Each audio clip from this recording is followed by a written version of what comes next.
Hey, good evening, and welcome to Outside the Box, another special edition, and this one's going to be special, I promise.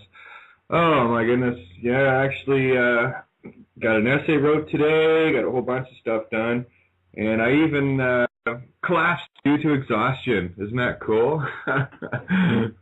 Yeah, I woke up about 20 minutes ago, so I'm just in rare form here.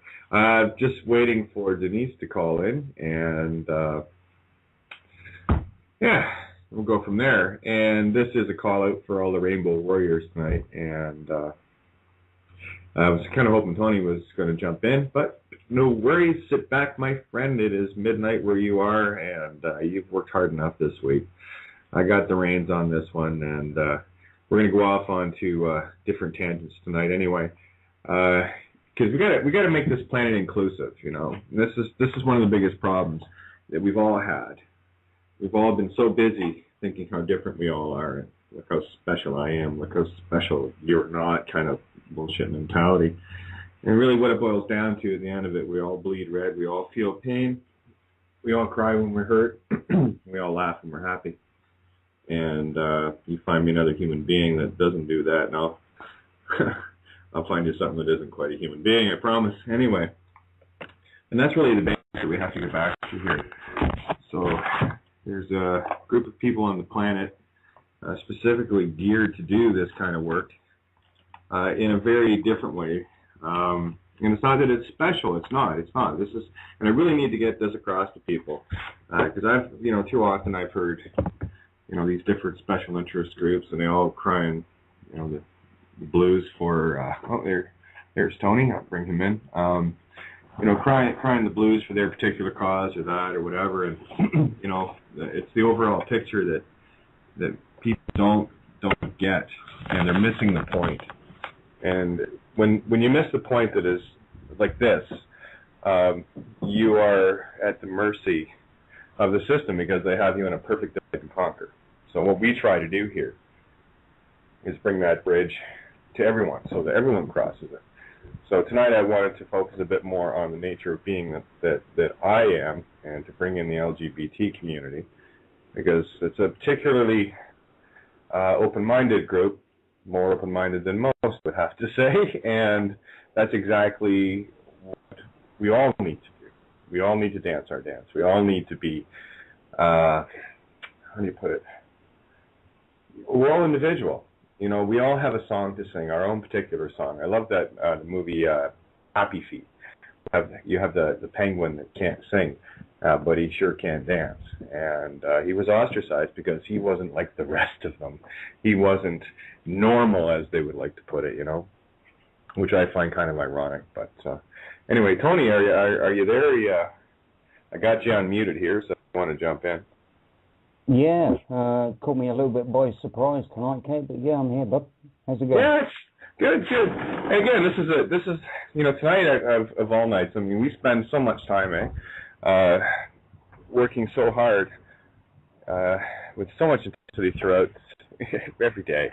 And tonight, I just wanted to bring a bit more of a, well, it's not like we don't bring humanity to the table. I just want to really reel it back tonight, and let's just talk human nature in general, and I mean, hey, you've had to tolerate me, the raving two-spirit for a while now, huh? Listen, it was not that hard to get used to here, actually, Kate. I'm not big. Look, don't take that in any funny way. No, I know. I got you. No, I got you. I think you know me. I think you know me well enough by now. Yeah, exactly. It wasn't that difficult. I mean, it's not that bloody hard to communicate with somebody, especially somebody with, a brain that works on the level that yours does. It's pretty good. It's amazing stuff. I must admit. We get along because we both think along the same lines. We just have different perspectives of the same thing. And, that's, and I've often talked about that with regards to, you bring to the table this wonderful as below. You still have the ethereal. It's just the focus, right? And I'll bring the as above and how they both work together. They intercorrelate. And it's beautiful. We can bring both realms into the same picture. You can talk about one, I can talk about one, or the other. It doesn't matter. Yeah. So No, it does parody extremely well. Yeah, sorry for the 2 minutes notice, by the way. Like I said at the outset, yeah, well, I wasn't actually expecting you to show, so this is great. I'm loving this. I'm still waiting for Denise to click in here, and I'm not seeing her yet. But anyway, hopefully she's got. I gave her the link, so we'll get her going, and we'll get another Two Spirits perspective. I met Denise on the call with Sun the other night, so she works very close with Mary Jane. Anyway, so it's. I noticed she was on one of the forums tonight earlier on talking together with Sun, so they should be aware of it. I don't know if you've let them know on that, but. Well, it was a little short notice. I mean, it was only decided yesterday, I guess, that I was going to do this. So, and more than anything else, I just wanted to, get word out and, play it really easy. I guess is probably the best way because we've had one hell of a week. Sure. Tell me. To say the least. I mean, the things that are getting uncovered. I haven't had a chance to check my email again, but it has been relatively quiet today. It's been nice. I think everyone's just kind of taking that collective breath for the next push because it's going to be something. Absolutely. Different energy tonight too. I don't know if you're noticing it or not, but it's a very, open and calm. It's nice. I pay attention to my surroundings, a natural law kind of thing. Yeah, tell me about it. I've been watching it all day today. Started out really quiet this morning, then sort of got a bit weird. Then drifted into a bit of a point. I don't know. Maybe I'm explaining it completely wrong, but yeah, things have been a bit strange today. But it's been mellow. It's been nice. Yeah, exactly. And you explained it quite well. I get it. It's just there's a clearer thing going on tonight. I can't explain it. It's good. Anyway, so all to do with the planets. Oh yes, absolutely, as above, so below. But just wondering where Denise is. Anyway, no problem. And I'm not sure if Sun or Mary Jane can join us. I think she had an interview already booked for tonight too. So, but again, I just want to get bring the Rainbow Warriors into the picture here, and the reasons. I mean, I like to look back at the history of what happened and the persecutions. I mean, this goes way, way back. And you want to talk about a persistent, I'm going to follow my song group of people, well, there you go. And I got to say to a lot of people that many of the rights that you're still enjoying that haven't been ripped away from you were kept in place by people of the LGBT community standing up. And while everyone out there was going, knocking people, it's not working for Denise. No problem, kiddo. Just click on the link again. And just Skype in. Oh, there you are. There you are. I got you in the room now. Okay, so hang tight. You're there. Okay. I just had to make your mic live. I didn't realize you were there. So. I get talking, and then I go off tangents. Ask Tony. He'll tell you all about it. Hi, something. Can you hear me? Oh, yeah. You're live. There, you're on the air. Oh. Welcome I'm not one on the technological aspect of all this, and so getting in here has got to be the biggest frustration that I can run across. Because having doing shows, everything has to run somewhat smoothly, and getting started is smooth, and it doesn't work for me. All the shows I've done on this blog talk is like, and then I finally get in there, and then it flows. Oh, we're fine. Again, never a stress. Hey, Tony, we've had some pretty stressful moments that we decide not to be stressed about. Exactly. You just need to laugh with it and roll with it. It's that simple. Yeah, the world isn't going to end if we don't get 3 minutes of outside the box or blueprints of cosmic consciousness out there to people. Don't worry, it was meant to be that way, so we don't stress about it anymore. It's all good. Well, maybe another 10 or 12 shows, and I'll be in that realm. I'd say you're already in now because you're on the air. You made it right. But that's just me. Well, it took all that chill. I've been cold all day. It's been like minus 16, so I got rid of that chill now with this one, so this is good. Yeah, that's exactly where I was today, full chill mode. That's when I know I'm in exhaustion, so I literally sat down to listen to the interview the other night with you, Sun, Kevin, Thomas, and Santo, and I drifted off into Nada land until about 15 minutes before showtime. So I was like, oh, I better get up and get the board going here. So, yeah, but there you go, you see, so all things for a reason. And yeah, it's just been one of those days. So I was just saying about the LGBT community, and for those that don't know what that means, lesbian, gay, bi, and trans. Okay, we just, whatever, labels. I hate labels. But anyway, just to kind of give you what I like to refer to as the rainbow warriors, the ones that stand up peacefully and raise their voice and dance their dance and don't get in their way. Not with those shoes on, baby. Don't get in their way. Exactly. It's about dancing your dance. So let's just do a little bit of background, because I was hoping to share a bit of my story. I wrote a book on this, but I'm not going to read the book. I'm just going to kind of give you an overview of things that occurred in my life. And that's kind of what I want to do is I want to bring other rainbow warriors to the table here, because I want to hear the humanity stories. I want people to actually see what it is that what it can cost you to dance your dance, regardless of the cost. And this is the kind of fighting spirit, and I mean that in the most gentle way. This is the kind of fighting spirit that everyone needs to find within themselves for their own reason. Because complacency is the most vicious poison of all. It's when you decide that you're free, is the moment you know that you're trapped, or you don't know you're trapped.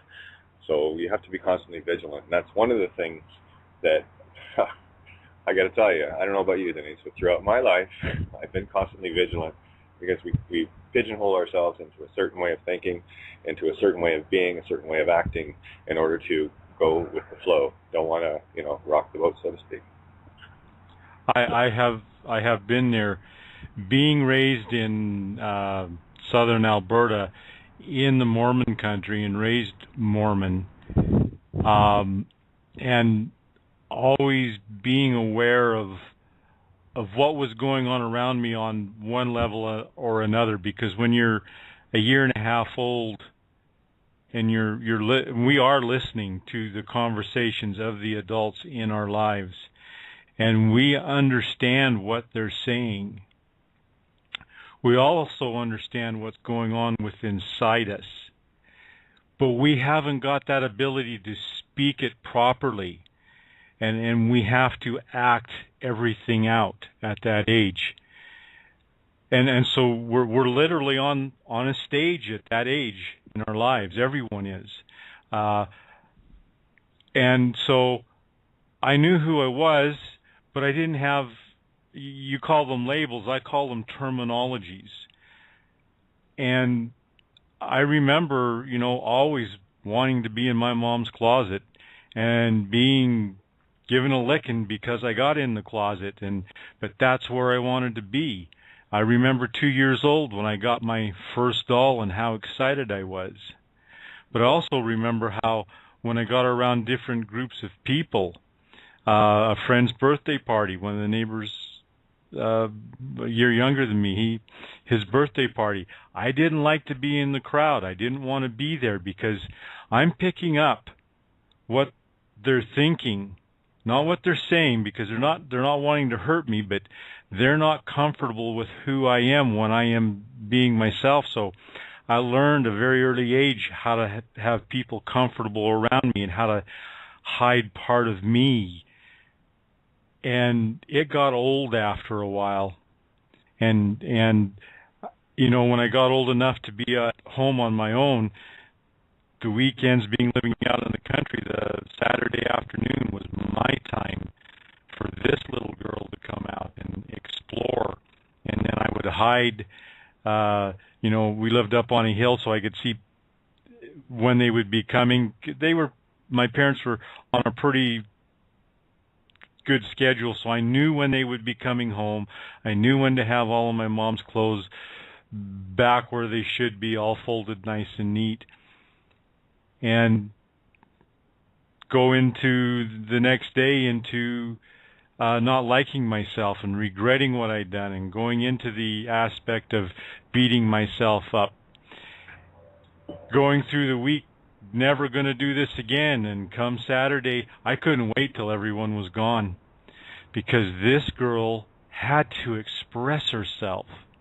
And the going into the light, and going back into the dark, and going into the light, and going back into the dark. And then getting married at the ripe age of 18, and raising children from when I was 19, and raising 5 of them, and living that life. And whenever I had a free moment, it was into my wife's clothes, because I picked somebody that was basically the same size as I was, and my whole life like that. Got to the point where I had to finally step out on my own, and it couldn't be part of what I used to be a part of. I finally wrote a letter to all my kids, wrote one letter, photocopied it, gave it to one of my kids. Give this all to your brothers and sisters. I had to come out, and I made a conscious decision.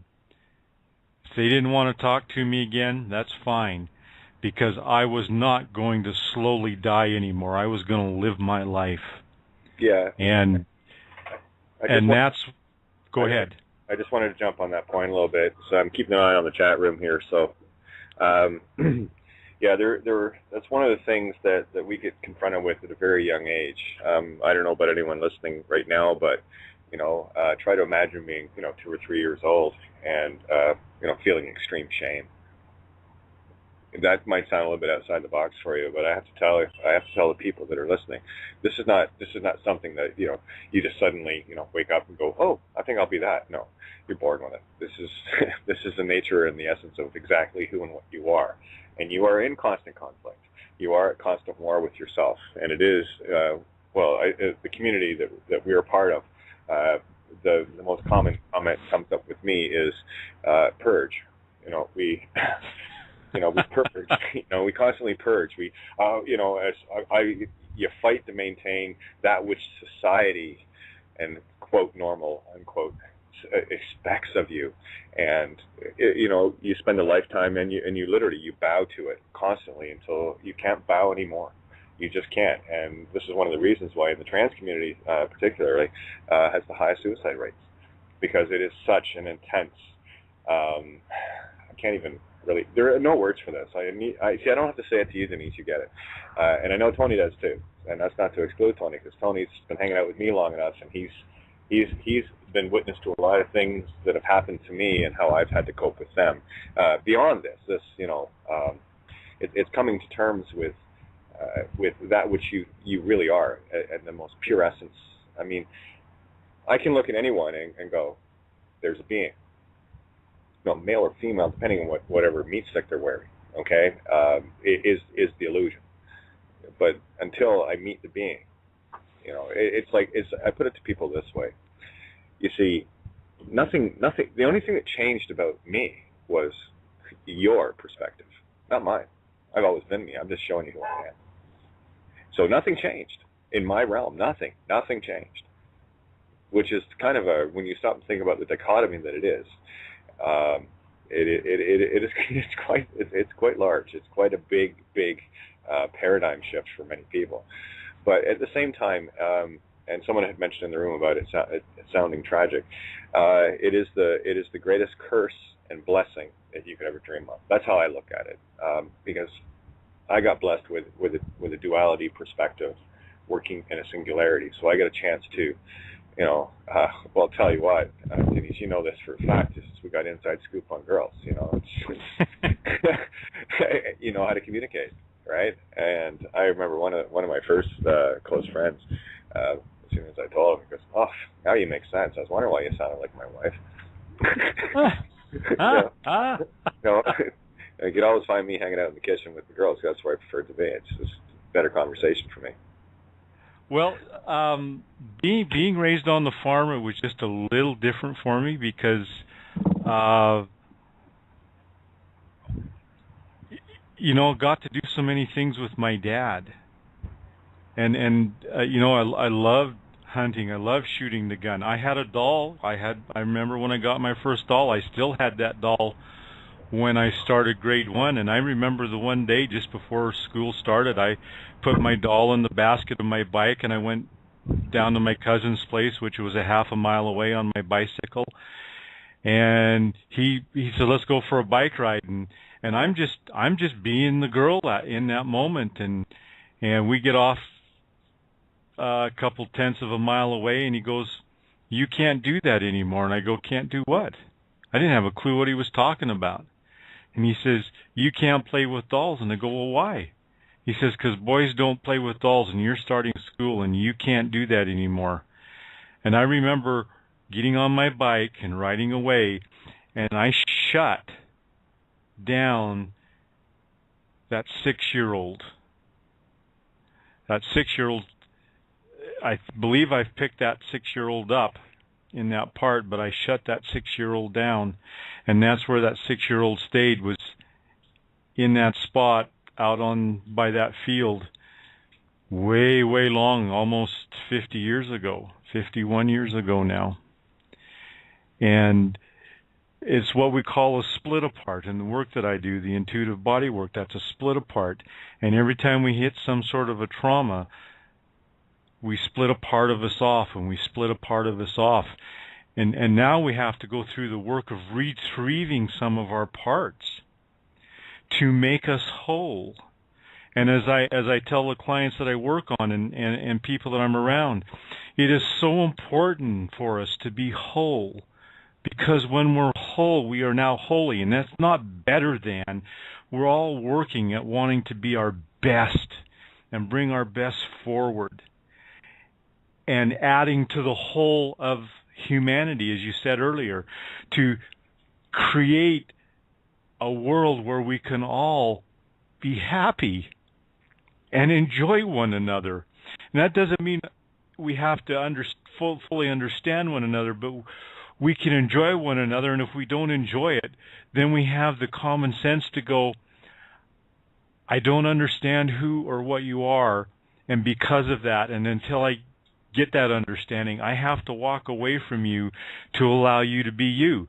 I learned that in the Tongue and Groove when I saw some jazz artists come in, and I heard people oohing and awing, and this jazz band was the weirdest thing I ever seen. And I said to myself, I don't get it, but I will not chastise them, because there are other people that are loving it. And I had to leave because I wasn't getting it. And that's okay too. That's beautiful to be able to say that. I don't get this, and I'm not having fun with it, so I'm going to leave so that those that are enjoying it can really enjoy it. Yeah. Hey, Denise, Tony, we had a caller. I'm just going to bring them on to into the call here. This is a call-in show. By the way, anyone listening that wants to call in, you can call in at area code 714-868-0749, and you can also Skype in as well. If you're listening to the show, the Skype button, you may have to refresh your page to see it, but by all means, we'd love to hear from you. This is about community, eh? And so we got to bring everyone together. So area code 417-334, you are on the air. Questions or comments? Hello. I guess someone's just listening. I'll try screening that a little bit. I'll ask once more. Area code 417-334, caller. Any questions or comments? And I guess not.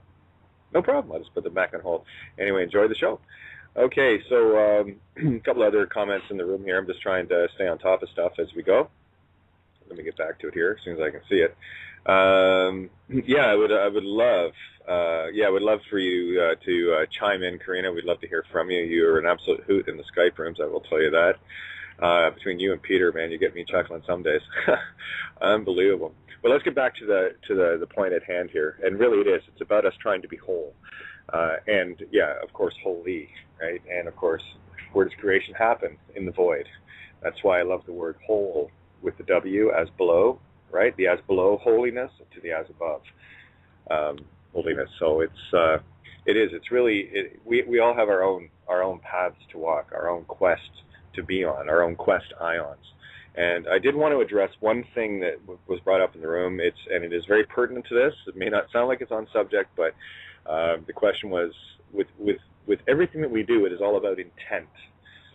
You know, regardless of the action that follows the intent, it is the intention that is always senior. Intention is thought. Intention is what you plan on doing. If you have an intention to go to the store, well, you've had that thought. That's already manifest.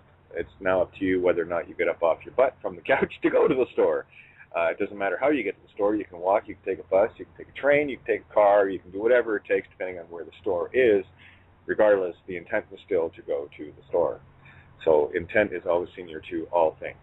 And that's why anytime if you're ever listening to any quote charges or whatever being read in a court, for example, this is what they focus on. It's about the intent.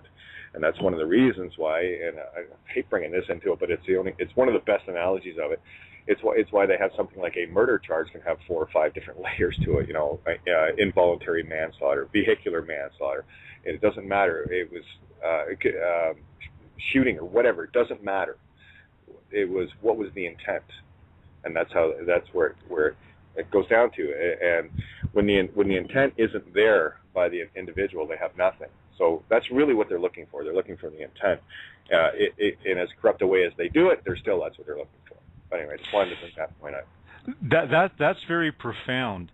And if all of us were to look into ourselves and really want to see what our intent was, and if we weren't sure, if we could then step into a divine universal living court and have a truth serum and people asking questions to help us ascertain what our real intent is under a truth serum in a divine universal living court, could you imagine the shift that would take place? Because it isn't about pointing fingers. It's about looking at the will. Now we go into the psychosomatic therapy. You all put your thumbs up. You know, you put the thumb up. The thumb is the will. And so we want to know what our will is. We don't want to put out the index finger, which is the judgment finger. We do want to put up the middle finger, and we want to hold it close to us because that means I stand for myself. We have the next finger, the ring finger, which is the ambition finger. What's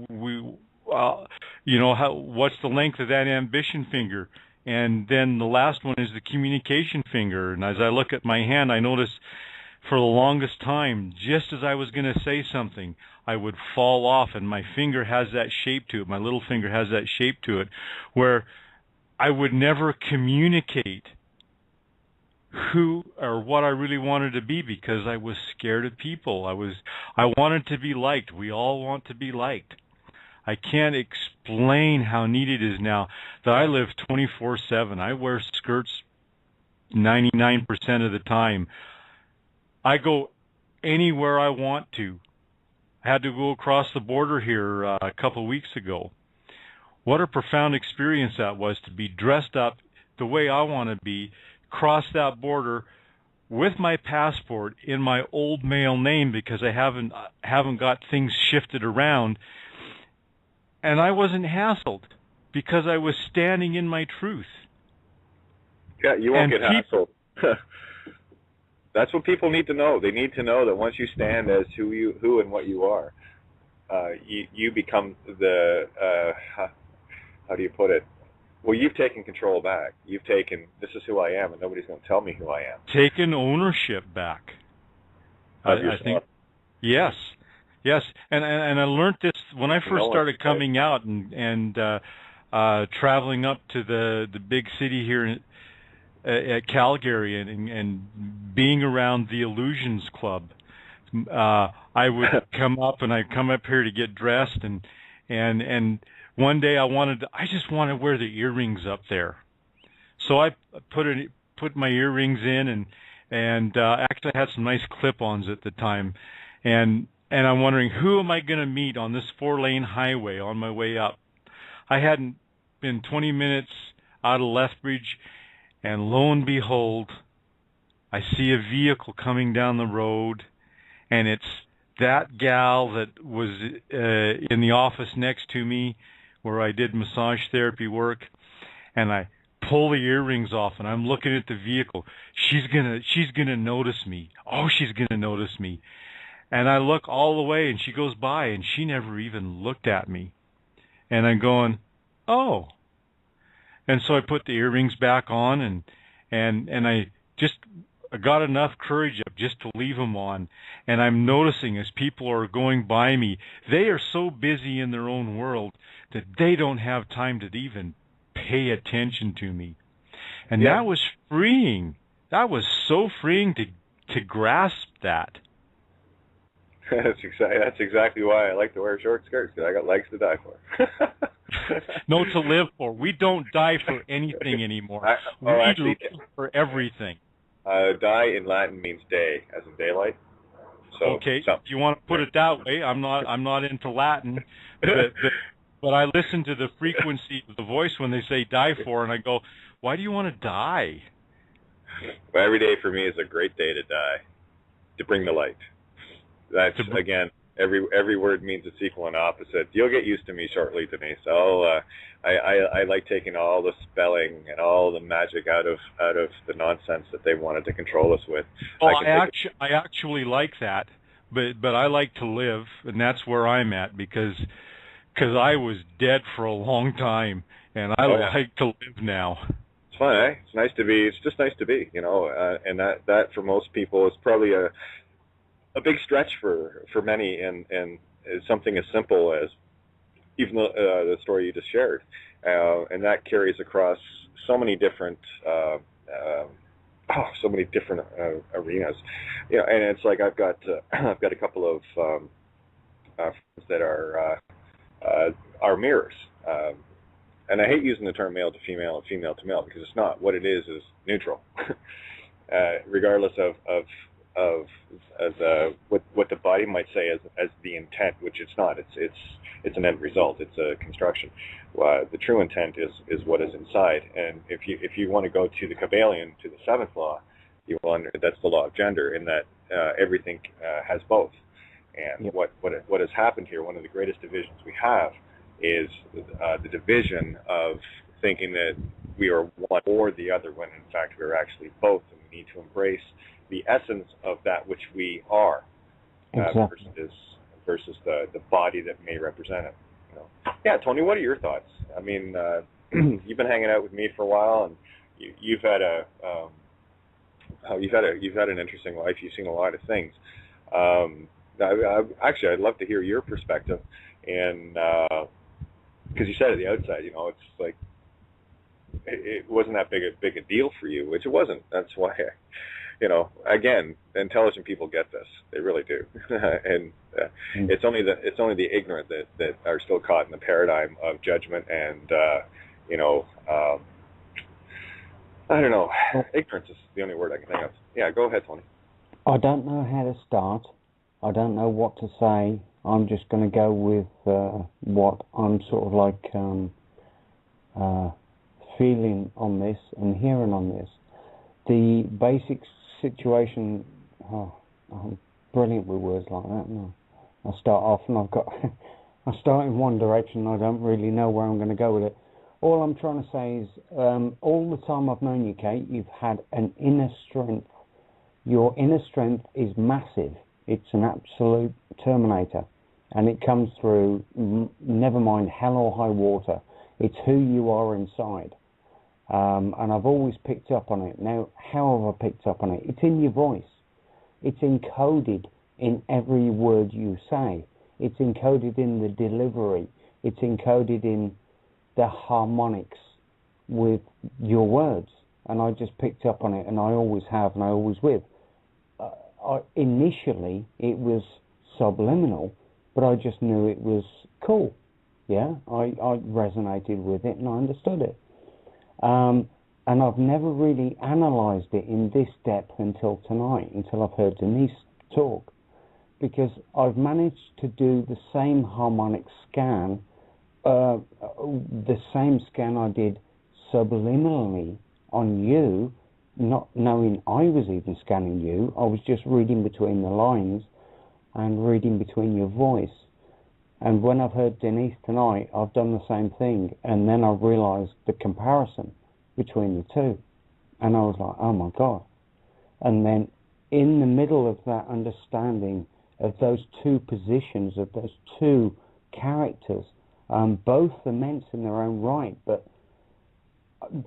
being able to read between the lines in the words, the spaces, the pronunciations, the harmonics, it's all in the words. And boy, you two have just shut me down tonight. I don't know what to say. Apart from mass respect to both of you guys. I can hear the pain in your voices. I can hear your histories. I can hear your emotions. And I'll tell you, it's cracking me up as well, yeah. It's just, I think we're all connecting on a big, big level here. 100th Monkey, I think, was an underestimate of what we're actually talking about. It's all about us all getting coherent, and it's all coming to a middle understanding, a middle comprehension of exactly we're all one. And I don't know, it's just awesome. I'm pretty shocked right now as to what I'm experiencing. But I'm going to leave that. No, that's very eloquently put, Tony. As always, you always have a beautiful way of carrying things across. And again, that's one of the joys of working with you, is you are a being of few words because you don't need many. You carry it across just with that one. You can just sigh, and everything that you needed to say is conveyed. And I think one of the things that hopefully that Denise, myself, and you can bring to the table is that element of inner strength, because we all have to confront things in our own way, our own life situations. And I know you've been through the mill in many different ways.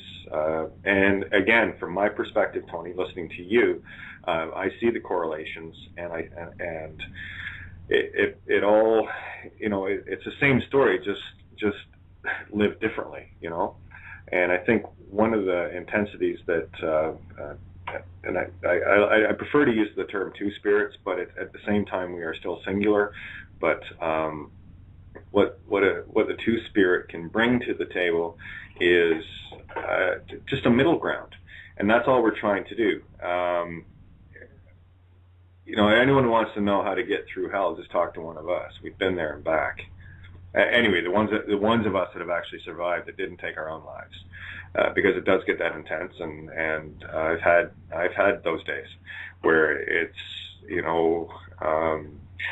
it's come out, or that's it, we're done, because you get to a point where, and it's a very low point. I don't know about you, Denise, but you can get to some really low points, and if you can imagine being in prison every day of your breathing life, you'll have a good idea. Like I have a good idea how Nelson Mandela felt with his many decades in prison.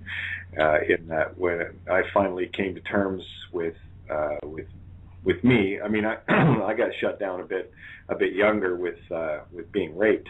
That became for lack of a better way to put it, became a how do you put it? It made it easier for me to block everything about me out, and where I was forced into, basically, it was a forced forgetfulness of putting all of that aside because of what it represented. And it was only later in life, and it was literally like someone turned the light switch on, where everything that I had blocked out from my earliest memories. I'll share my book with you, Tony. I think you'll find it quite enlightening. Going back to first instances when I was like 3 years old, stuff like that. And what Denise was saying about listening to adults, and we do comprehend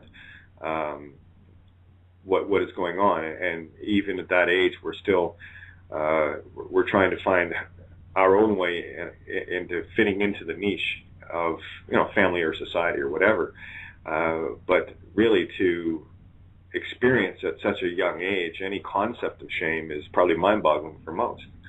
And when you look at the typical 3-year-old doing what they do with not a care in the world, that is what would be deemed normal. And that's why when you try to put the notion of a 2 or 3-year-old, say, wearing their sister's clothes and then having shame involved with that, there's something bigger there. And I don't know about you, Denise, but I can remember the day I was born, and I bring that forward. That's people have asked me, why is your memory so good? I don't know. I definitely work my intuitive right mind. There's no question. That's a musician in me and what have you. But I've always had that. I've always been able to remember. Maybe before I got here, I made that conscious decision to, one, not drink so much from the cup of forgetfulness, and two, I got away where I couldn't be corrupted completely, and I was able to bring a lot more to the table when I got here. Part of the rules of engagement, I guess. But anyway, Denise, your thoughts? Well, I can't say that I remember when I was born, as per se. Now, I was adopted out, and in my birth family, I searched out my birth family, and that was something else. I always knew I was adopted. I do remember, and I would have been quite young at the time, maybe 3, and I had dark hair, black hair, and I was in the restaurant in Cardston with my dad at the one restaurant that was in that town, and everybody, like adults do, male adults do, well, how come your hair is different than your dad's? Oh, to me it was, I remember saying it, well, it's really quite easy. And they all, well, how? Well, because I'm adopted, and they all laughed at me. They weren't laughing at me because I was adopted, but they were laughing at the response that I was giving them. But I interpreted it differently, and so then I had to. It was many years later that I was in Hannah-Laura's class on the power of intuition, and I was working through that. And I got the understanding at that moment that they weren't laughing at me because I was adopted. They were laughing at me because I was a brilliant young person with the ability to communicate with them. And so, again, we misinterpret some of the things that are said to us, some of the aspects that are said to us. And it's important for us to go back in and retrieve some of ourselves when we can, to bring ourselves together. There are so many people out there that have split away from themselves, and there's so much work to do into bringing people into that oneness with themselves. Because I've had to experience that to be where I am today. Had to bring some of me back, and there's still some more work to do with myself. And it's being in front of those people at the right time where it will happen, and where I'll be ready for it also. Because as another friend of mine taught me, that we have to do a little bit of a time, and when we reach that 75% mark, then we can finish off with that other 25%, because if we do it all at once, it will literally kill us. And so we have to do a little bit at a time and process it and work with it and honor it and be aware of it, and then move on to the next step when it's time. And it's a continual basis. I'm so fortunate to be where I am nowadays in this community that I am, as a sacred two-spirit, and it's so important for all people to realize that are walking in these same shoes that we are sacred two-spirits, and we are here to bring the balance back to humanity. That's one of our purposes. And every experience that we have coming to us allows us to go into a greater, deeper meaning with the individuals that may be in front of us. And it is a profound experience to take on. We have a lot of work to do, as two spirits. And we're doing it. We are doing it. I can't tell you, back in the late 90s and the early 2000s, how many times I would be driving home down Highway 4 in southern Alberta, trying to figure out a way to end my life where it wouldn't harm anybody, because I wasn't where I wanted to be. Even though I was doing a lot of what I loved, I wasn't where I wanted to be. And I was creating harm with the children that I was raising. I was creating harm with the woman that I had married. And we're not here to create harm. We are here to live in joy, and we're here to live forever. But we've been lied to. And we've been lied to. Our ancestors have been lied to. You get into some of the history of all the wars that are going on, and it's all based on frickin' lies. And when we start stepping out of those lies, and we start stepping in our own truth, and we put one foot in front of the other, and one foot in front of the other, and sometimes those footsteps are so frickin' heavy, but we do it anyways, because we have this instinctual, intuitive belief in ourselves. And we're moving forward, and we're moving forward, and then all of a sudden one day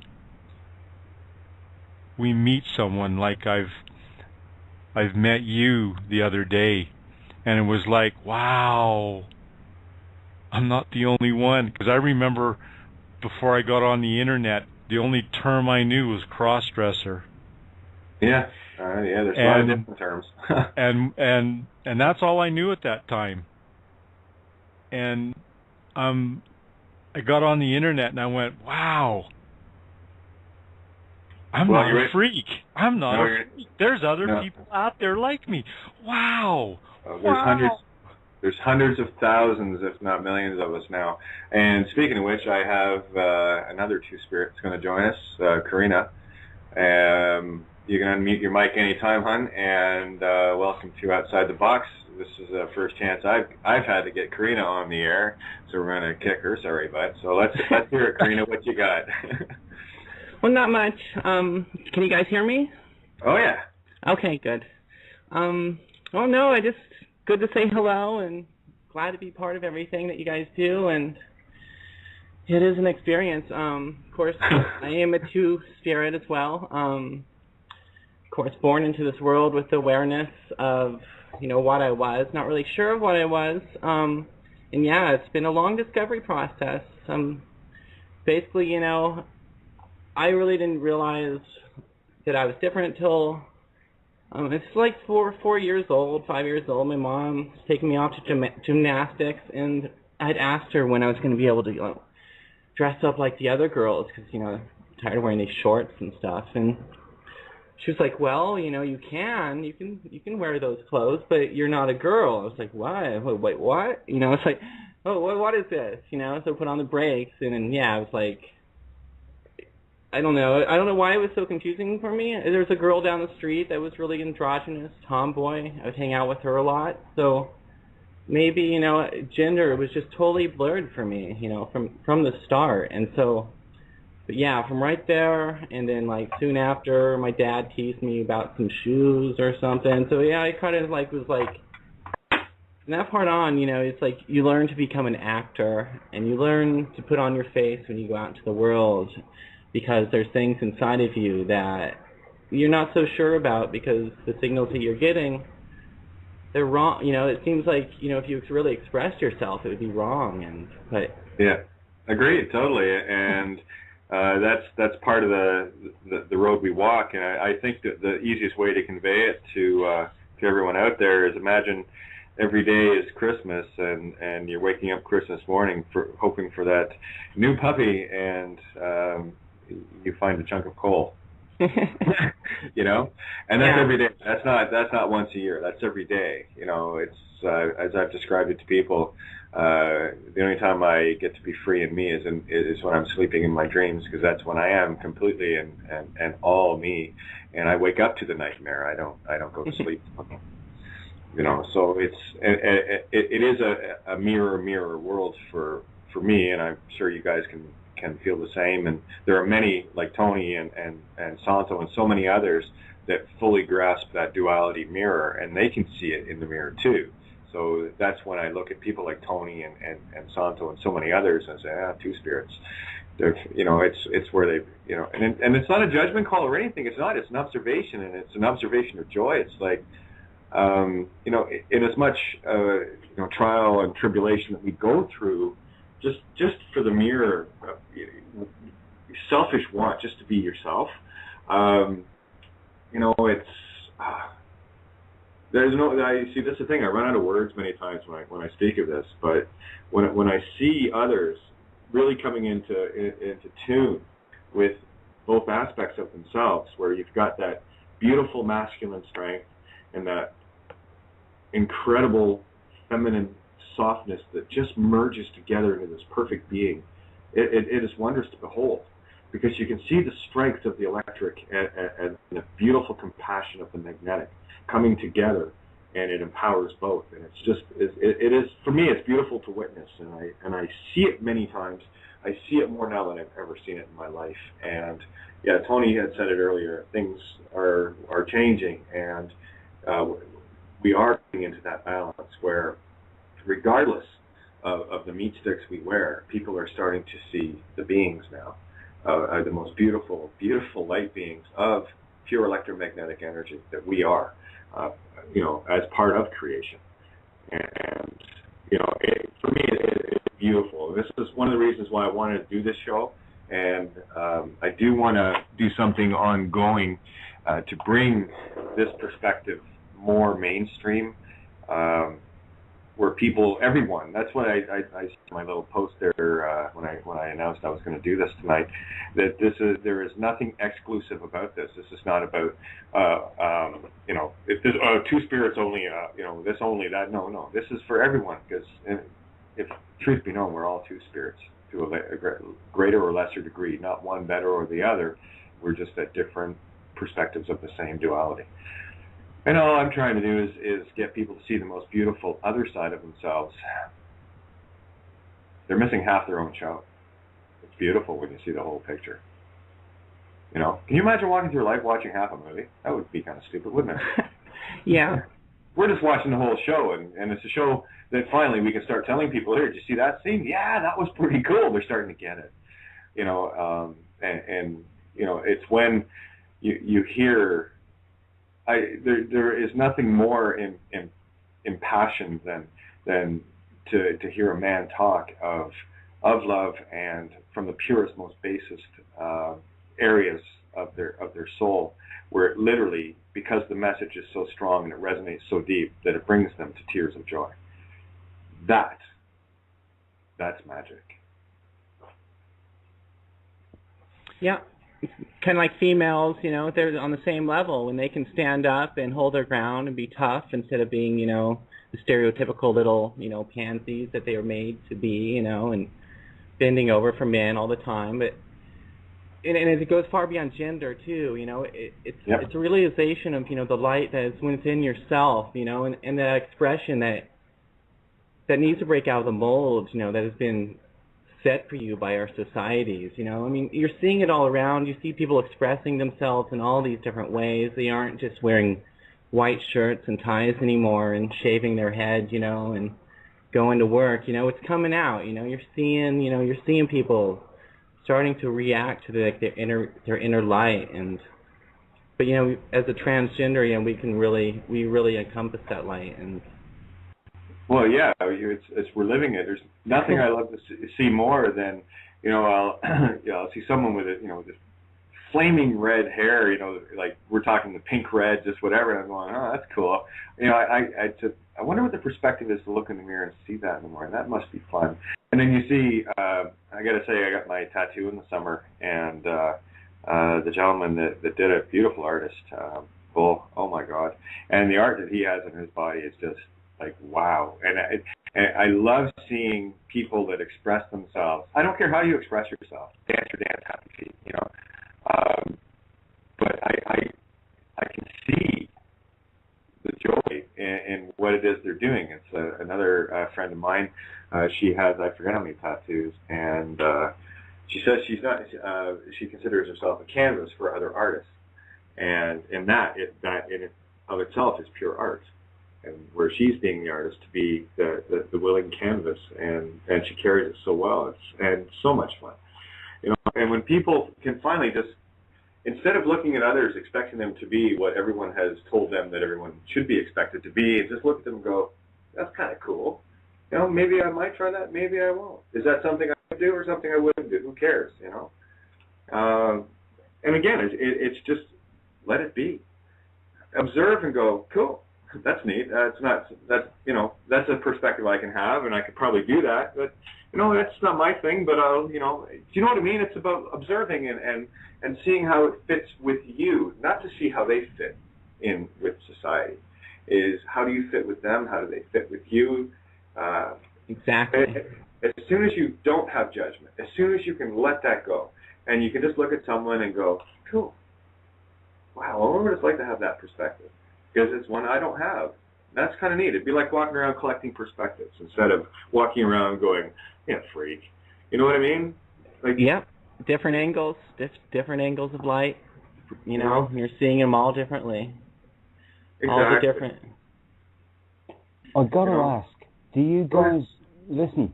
Just a basic, a question, basically. Denise, have you ever sort of walked around thinking everybody's a reflection of yourself, or have you never got to that understanding? I see the mirrors every once in a while, and probably it goes on more than I realize, but definitely the mirrors are there. And sometimes the charges are just slapping me in the face, and so I really have to pay attention then. But yes, definitely the mirrors are there. Okay. No, just wondered. And our other guest, I do apologise. What was the question again? I'm sorry, I'm kind of spacey tonight. When you're walking around, experiencing... Oh, yeah, okay, I'm sorry. Yeah. People. Do I experience, myself and others? Well, of course. I mean, sometimes it depends on your awareness. You try to, but yeah, of course. Especially when you're smiling at somebody, you can really. There's just that. You see a stranger and you connect and smile. It's nothing really. You don't think of it as anything big, but that energy exchange is, and It's just you're seeing another aspect of yourself, and it's just another expression, and that's where respect comes in, and that's why you have to get to know yourself. You have to respect yourself before you can get to know and respect anybody else, because your own faults, your own benefit, your own light, it's all within everybody else, and until you can understand that your own imperfections are everybody else's, then how will you ever be able to understand everybody or anybody or even yourself, or see how it all begins, with imploding, becoming within yourself to bring forth the radiance, and that's just what life is, We come forth into this world, and No, I hear you. And yeah.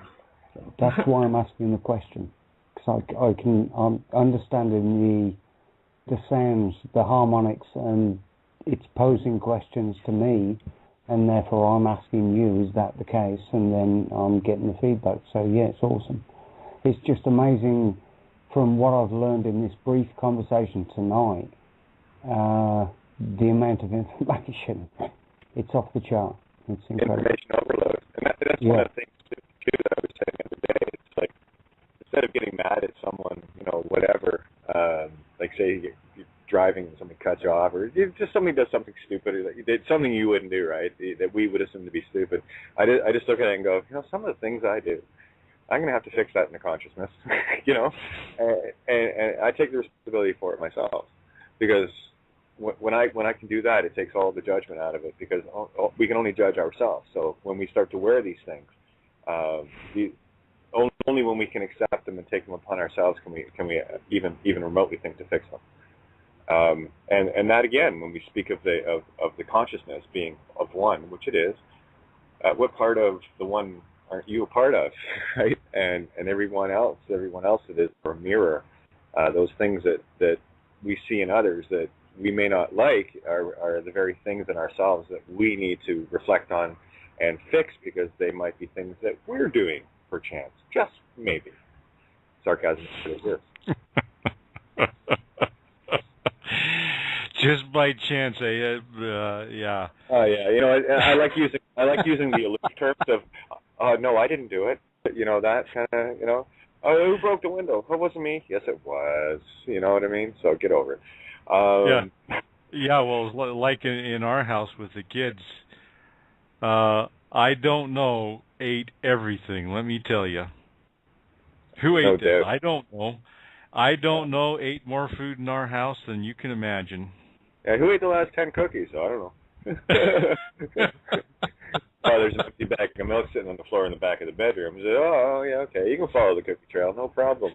But again, we take ourselves so seriously, you know, and that I think is one of the bigger problems, in that we've been, you know, conditioned into such a stuffy state where, you know, you have to do this and you have to do that and you have to do the other. I'm thinking, who the hell told anyone they had to do anything?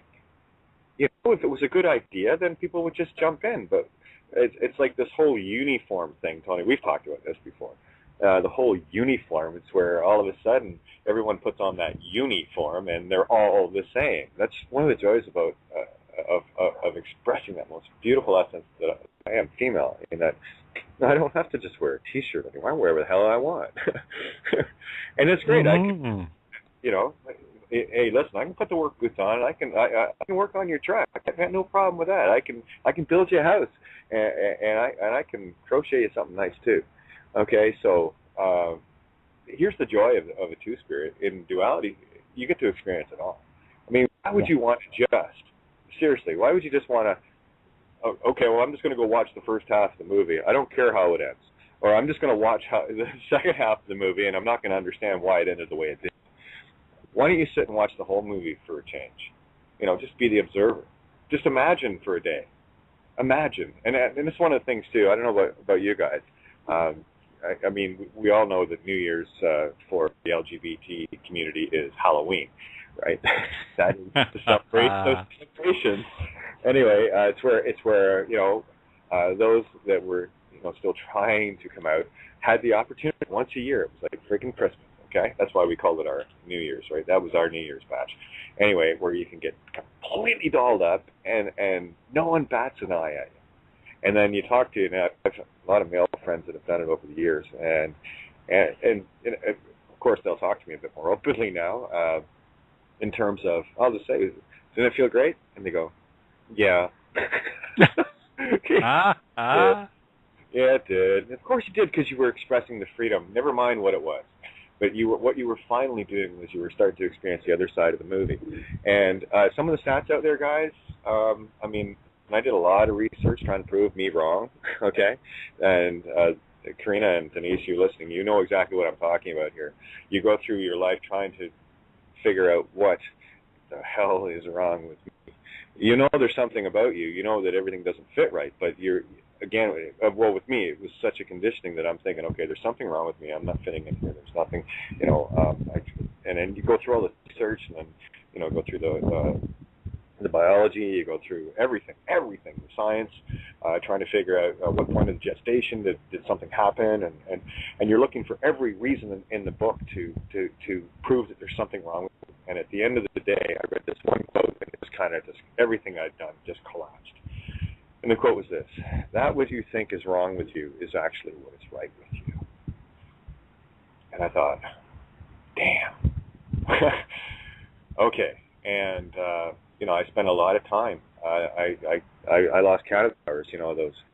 And of course, this is the kind of research you can't do around your family and all the rest of it. So you know, you find yourself tunneled away at, you know, the wee hours of the morning, just hammering away at the keyboard and, you know, hoping your IP's hidden and you're, you know what I mean? It's like you get all this paranoia setting in. It's like that's how badly conditioned that well, for me, that's how strong it was with me. And it was literally a race to save my own life. And that's where my passion comes from. That's where my conviction comes from, because I know what it's like to walk that edge, and I walked it for a very long time. And you want to talk about inner strength, Tony? That's where that came from. That it is that unwillingness to give in. It is that walking along the line, looking down at the abyss, and it's just a breath away, and you just keep walking, and you keep finding a reason to take the next step along that tightrope until you get to the point where you're either just going to let go and say screw it, or it's going to be the greatest victory of your life. And for me, this was very close call, but it was a victory. And in the process, I also saw the role of the Two-Spirit, as what Denise and Karina both touched on. We have a purpose here. We have a purpose to bring things into balance. And I mean, I did hosting of different. I was a host on Gender Society for a couple of years, like a room monitor kind of thing, and there was very few in there that actually grasped what it is we're talking about tonight. You know, some of them, and I do get it. You know, it's really great getting a nice new pair of shoes and fun and all the rest of it. That's not the end all be all of life here, guys. Right? It's, of course, we want to have those things because we never could. So, you know, I don't know about you guys, so I'll ask you. Did you find that when you finally got that freedom rush, did that well, I wouldn't say it didn't overcome you, but did you get that sudden, you know, flurry of, look what I can do, right? You know what I mean? Yeah, oh yeah. Well, it's weird because, well, you know, it's been a almost lifelong thing for me. I went full time about 3 or 4 years ago. I got ID change and all that name change stuff about 2 years ago, and that was it was like you're jumping off, the cliff kind of deal, It's gosh, I forgot what tangent I was going off on here, but but yeah, it's just facing the fear, and learning, that it's something that needs to be faced, and it's really a blessing, when you face your fears, you learn. Oh, and then the clothing and how all that, it's just it was a lot of fun. The job I got was, I couldn't really dress up. Despite the fact that and Halloween too. I'm really effeminate, so I never dressed up on Halloween because people would be like, "Holy crap," Yeah, I know your pain. Except my voice was a little deeper, and being a contractor helped too, right? But I tell you, I threw the really sheer nylons on with a short skirt, and my friends all did the head tilt, like, "Who the hell are you?" Oh, sorry. I get it. But yeah, I love being girly, and I love, both sides. I love getting both sides. cute, being cute and all that. But, I go out hiking all the time, I ride my bike with my dogs, and, I'm in the garden getting dirty, and, it's I didn't sacrifice any of my old self. But yeah, I know what you're saying. From hanging out in those forums, you see a lot of the people, it's like their whole life is in the forum. They've never stepped out into the world. It's because they're still in the fear. And so, yeah, it really is such a blessing when you can confront that fear and step out into the world and start. And you realize, nobody even cares. And it's like Denise was saying, nobody even looks at you, And when they do, they're actually, they're probably attracted to you in a way. And you shouldn't be so self-conscious to it, because remember, after all, you're a woman, and get used to it. Get used to being looked at. Yeah, exactly. Yeah, like I said, there's nothing I love more than I wear short skirts, but there's nothing. Okay, I can wear it. I'm good. It's all good, and and you nailed the word. The big word here is fear. I have to tell you, there is nothing more terrifying than being afraid of yourself. Seriously. Truly. I mean, or the illusion of the fears. Exactly. That's exactly what it is. And then the discovery that the fear was really nothing at all, but, a veil that you just basically have to break through, and it's, you know, after it's broken through, it's non-existent, and it's like, wow, you know, what even was that? And then so you confront, you just can't, and so yeah, it becomes this uncovery process, and next thing you know, it's like life is just like this brilliant ball of light, because, you know, there's like really no more fear left. I mean, death is nothing, you know. I'm not afraid of dying. I mean, it's because, you know, I've done what needs to be done, I guess, and there's more stuff to be done. But I think, you know, that was like, for some reason, that was like one of the major things in my life, was to confront that fear, you know, that I was born with. And it's a beautiful thing when you do. Very beautiful. Yeah, it is actually, and I just got Skyped here that Lucas is tuned in, and I kind of move around a bit. I got my computers. I like to go out and come in and go out and come in, just what have you. And Lucas is typing back. So yeah, Lucas, if you're up to it, I'd love to have you call in and join the crew here. It's very candid, and here's the joy of this. And this is for my own selfish reasons. I really just want people to know who I am, you know. And this, I don't get an opportunity very often. Just here's Kate, just every day, and this is the not the truth avenger, you know. This is just me, and that's a part of me that I think a lot of people miss. I'm a musician. That's what I am. That's who I am. That's my first love. It always will be. I've given my music links out enough, and anyone that wants any of it, just let me know. I'll point you in the way, and I've got lots more that I still have to load up, but again, it's time and bandwidth and what have you, but that's who and what I am. So what I'm trying to convey here is exactly the same thing that I would convey in all the songs that I wrote. Actually, I might even I'll play one of mine before the end of the show. So just give people an indication as to where my heart truly lies, and that's one of the gifts, one of the most beautiful gifts that I have been fortunate to have, and to be able to share with people. And it's something that I do want to get back to. However, the obligation that I feel, given my particular role in the game here as a two-spirit, far outweighs my own personal needs.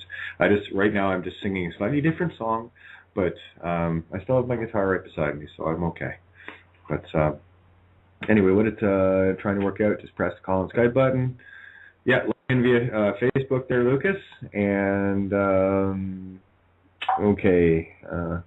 Register option, better way. I'm not sure. I think you can actually just phone in direct, even if you're not logged on to Blog Talk. I'm not sure, but you do have Facebook. I just click on the Facebook button and it logs me in automatically. I just make the call when I'm not using the host line. So try that and see how that works, and I'll keep my eye open for you on the board here. Anyway, yeah, and just noticing what you're saying there in the chat room. Yeah, it's kind of funny because even, you know, walking around in quote boy mode, unquote, I got mistaken a lot of times. I guess just the air that we carry, and you know, it might be the long hair or whatever. It just, you know, you get your days where everything's perfect, and you get your days where you're going, oh my God, I'm not going anywhere, you know.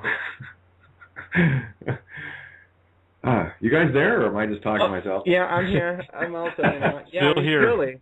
Truly, yeah. I mean, I remember, walking down the street with even like my guy friends and talking to some strangers, and, you know, telling them, you know, they ask my name, I give them a guy name, and they look at me like so strange, and it was like, yeah, around those, that's when, you know, I started, you know, it's like I really can't be doing this, you know, to people anymore, you know. And with relationships too, you know, it was really hard for me with relationships with girls. I mean, I was literally celibate for like 10 or 15 years just because I didn't want to bring anybody into what I was trying to figure out, because it just seemed to like mix everything up, you know. It's like to be a guy and to have a girlfriend and to like go down that paradigm of normalcy. Just, I'd done it once before and it didn't work out, and I knew that it wouldn't work out again. So until I confronted within, I I couldn't go down that route as far as relationships go. But yeah, and then since I confronted it, relationships aren't a problem. So I'm not really that interested in those kind of things, other than more deeper type of relationships, like kind of like what we all have going here. Yeah, it goes far and beyond the meat stick. It is really more of a situation of a communion versus a relationship. Yeah, and some of I just had a myriad of different friends and relationships that went through my mind, and that exactly what I just said there about communion and having that bond between, where it didn't matter if it was, either gender with either gender. It didn't matter, and it doesn't matter. It is love for the sake of what love is, and that's exactly, I think, what we're trying to convey. And one of the joys of the Two Spirit is talking about being greedy. It's like, whatever. It doesn't matter. What you have the freedom to do now is find whoever, and have communion with whoever, be it male or female. It's irrelevant. Yeah. Because that illusion has been torn away. Now it is just a matter of love. And this is the one thing that I know religions have such a hard time with, because they don't want people to discover love. They want people to discover what it is. They will keep them pinned in and keep them in a paradigm, thinking that I must be like this and I must be like that. And when we're pigeonholed like that, that is a form of dying, as far as I'm concerned.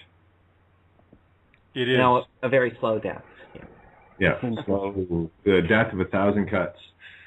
With a bloody, damn, rusty, dull knife.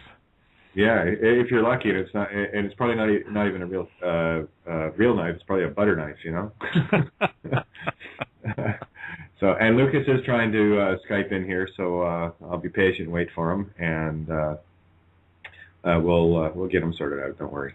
And it's all good. We always bring the whole club to the team, It's and I'm urging people, if they want to call in. I do have someone on hold here still. When I checked earlier, I'm suddenly feeling tempted to check again, just to see if they wanted to make any comment now that we're a good hour and a half in.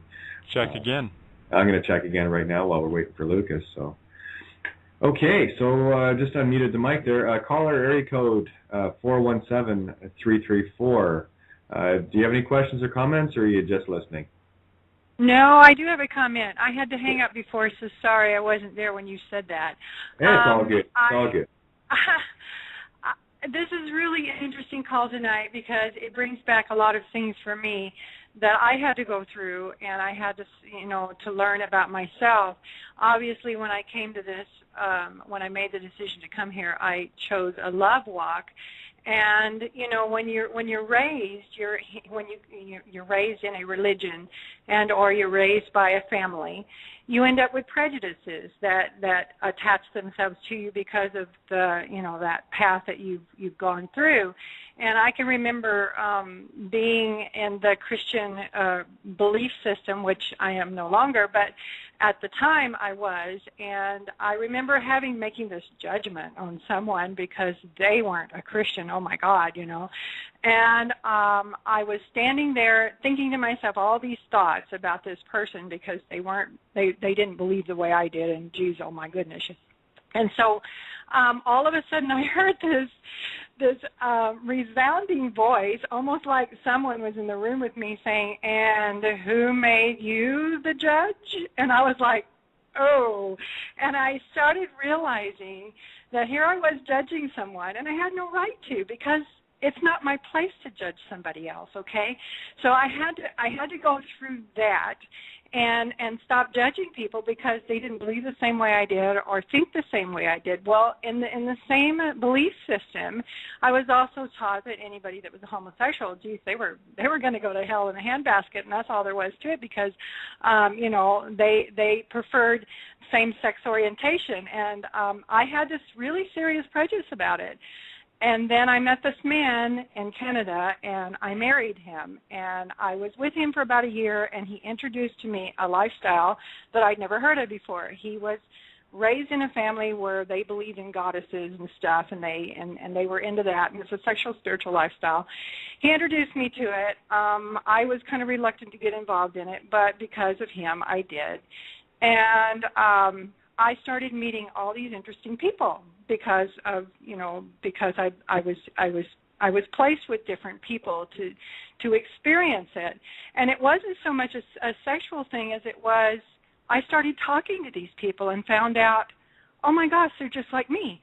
They have the same feelings I do. They go through the same fears that I go through. They go through the same, likes and dislikes. They have their own opinions about things. And just because they're different, just because the world considers them different, I found out they were beautiful people. And so I ended up giving up all those prejudices I had about different people's sexual orientations and their belief systems about that. And when I am around people who talk like that now, I find myself not wanting to be around them and or saying something to correct it because I feel like that it's really important that we all love each other for who we are. And I just want to say, this to all of you that are on the phone call. I love you. I love you. I love you. I love you. I love you back. Thank you. So, I could have done the whole show just with that comment and said, thank you, good night. Totally. Isn't that what it's all about, that we need to love each other and stop looking at the superficial things that each one of us believe or don't believe or in your case, Kate, and is it Denise, that you have a mix of both male and female in you, and yet somehow does that make you different? Yeah, you're different in that one respect, but you're still in the human body and you're still experiencing things the way I am, and people are mean to you and do things to you that are absolutely wrong just because you're different. And I mean, they think you're different. I don't think you're different, but they think you're different. And I just wanted to point that out to the world that, we don't have a right to judge anyone for whatever they are, whoever they are. God made them that way, and we need to love everybody. Yeah, it's kind of funny. Oh, go ahead, Tony. Go ahead. Nobody's different. This is the point. We're all one. We're all mirrors of each other. And it's merely being able to see that. That makes the change. Exactly. Yes. And I'll speak for myself on this one. And I don't get a hard time from anyone. And even if I did, seriously, do you really want to come up against me? Get me on a bitch rant? Are you kidding me? And I'll do it with the most love you can imagine. But that's exactly where I stand. And quite frankly, the only time I think I freak guys and girls out is, well, when I piss one off because the lights go off, but and then of course the guys they have to double check themselves and go, and you know what I mean? I'm a walking short circuit. That's how I see it. I walk around and just short people's programs out everywhere I go. Mind you, I don't get much opportunity to get away from my computer and my helm because I'm on the air all the time. But I tell you, when I go out and go for hang out with a friend or whatever, and it's always fun. Because here's the joy of the intuitive. You can feel that electrical discharge going off all around you, and people shorting out. You look at a guy going, "Yeah, I knew you thought that." And you're wondering now why you thought that, and and seriously, and I think Karina and Denise can jump on this one too. It is quite humorous. It really is. We get an opportunity to laugh at things that most people don't, and I'll guarantee you this: you won't find more love immediately than you will with Two-Spirit community or those of the Rainbow Warrior clan that I'm such and I can't even call it proud. It's more of a gratitude to be a part of, and I got to tell you, spending a lifetime, literally pummeling my own psyche to try to keep myself inside the box. Guess why the show is called Outside the Box? And this is going back 5 years ago, okay? And no one really knew why. And I thought, well, it's a perfect title for it because of many different layers of that title.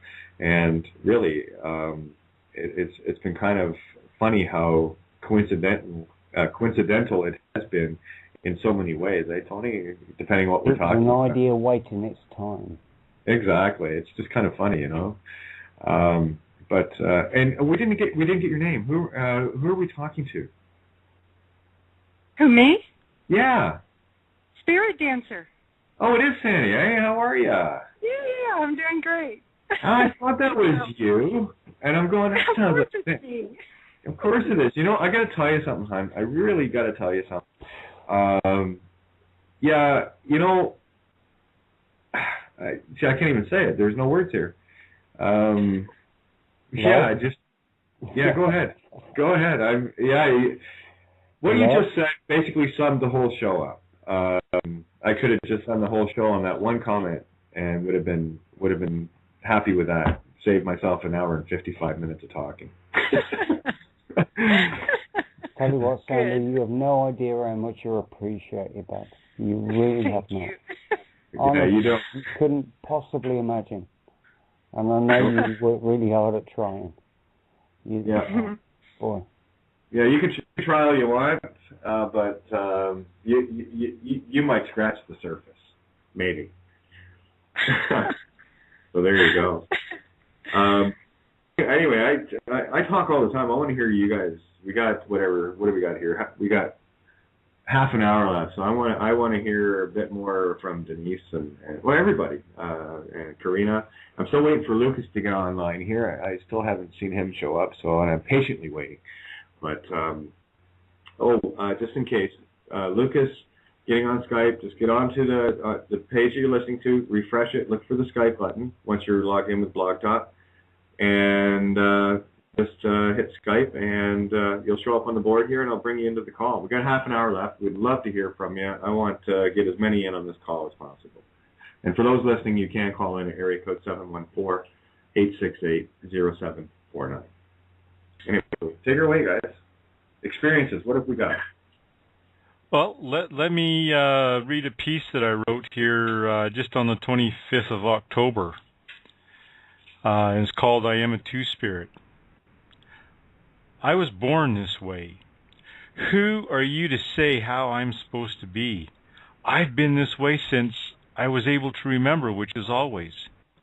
I've had to hide from my true self, be that which I was not, so that others would feel comfortable with themselves around me. Their inability to understand, along with my own lack of understanding due to a young age, made my life a hell. I was fortunate enough to have been raised on a farm. I was able to be busy with learning all the different aspects of life and living on the farm.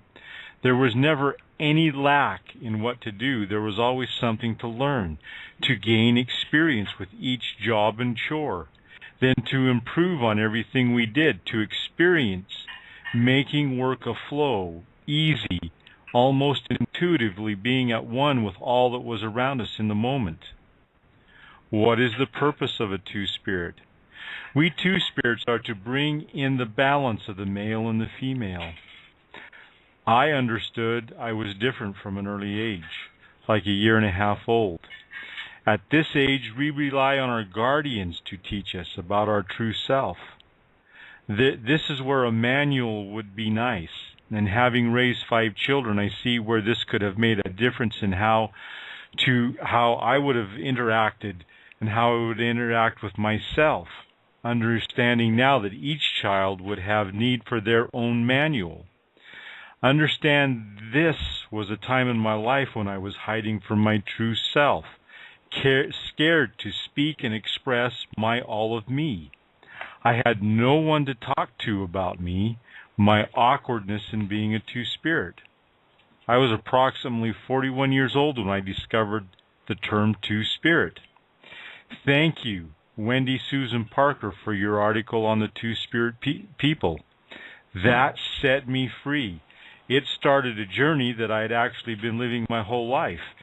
Now, in the past 16 years, all the loose ends are starting to weave together, creating this beautiful tapestry of life. The walk in my life as a two-spirit has grown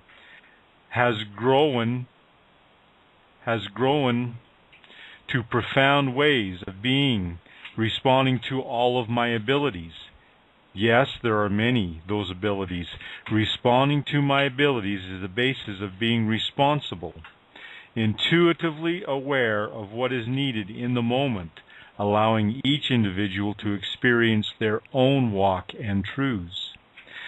There are some aspects of life that we all have in common, and one is to live an elegant and dignified life with abundance and creative challenges that deepen the experience of creating our own true spirited heart. Thank you to Will Roscoe, who wrote the book The Zuni Man-Woman. Thank you for writing about Wiwa.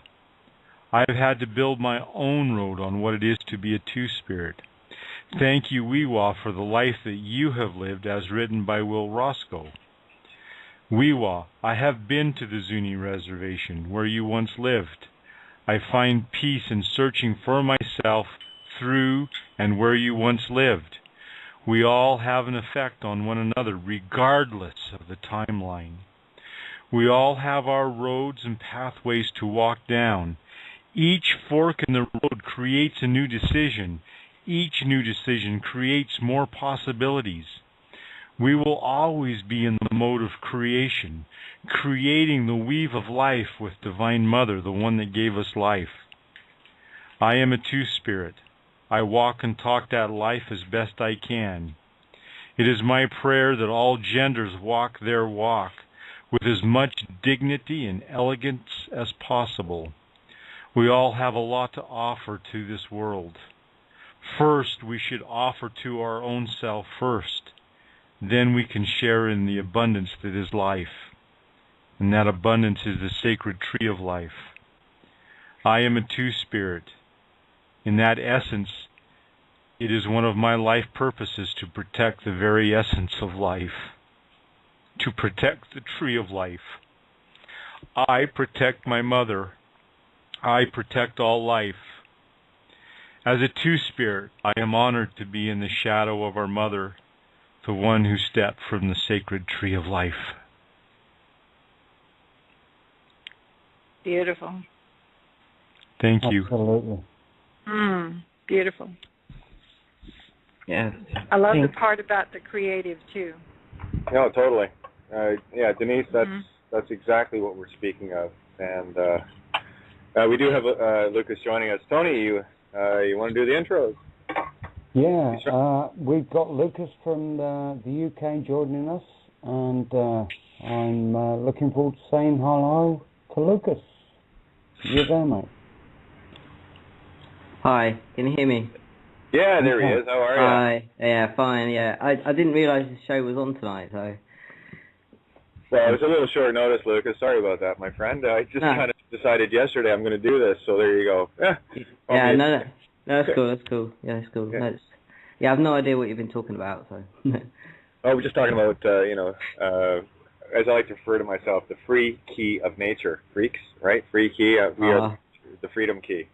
We're the ones to let people loose, So go ahead, call me a freak of nature. I love it, because that's exactly what I am. I'm going to free you, my little key. Anyway, so it's great to have you. This is awesome. Yeah, so... yeah. So where are you based, Lucas? Sorry?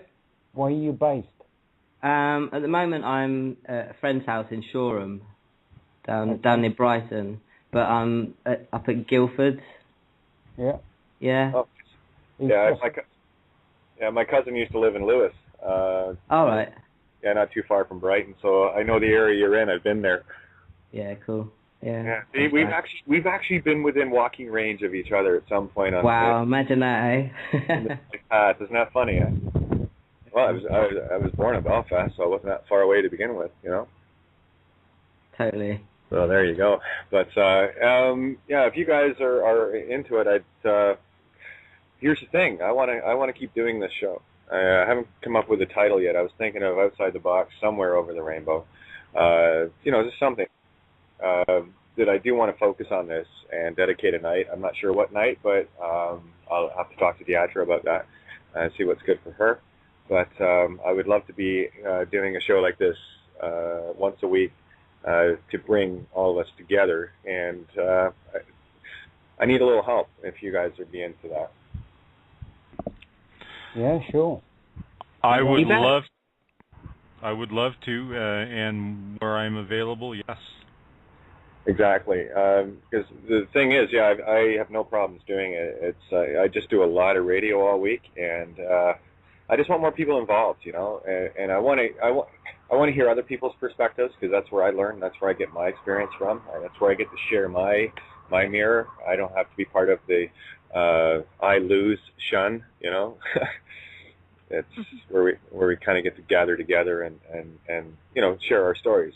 And I know that over coming shows that there are many things that we can share to bring this to the table for people, where it's very real, where, you know, hopefully they'll start to get a better view on a completely different perspective, like Monty Python, and now for something completely different. You know? Just saying. Completely. Yeah, sounds good. Okay, so that's I'll take that as all hands up. Okay, I'm in. Yeah, I can put another couple of hours a week, no problem. I will do it. No, I've got the helm here. I can fire it up 2 hours every day. So except for the shows that I'm not doing, but I seem to end up showing up on a lot of them, don't I, Tony? Huh? Just Isn't a that funny? few. We seem to be putting ourselves up for the same things, don't we? Yeah. Exactly.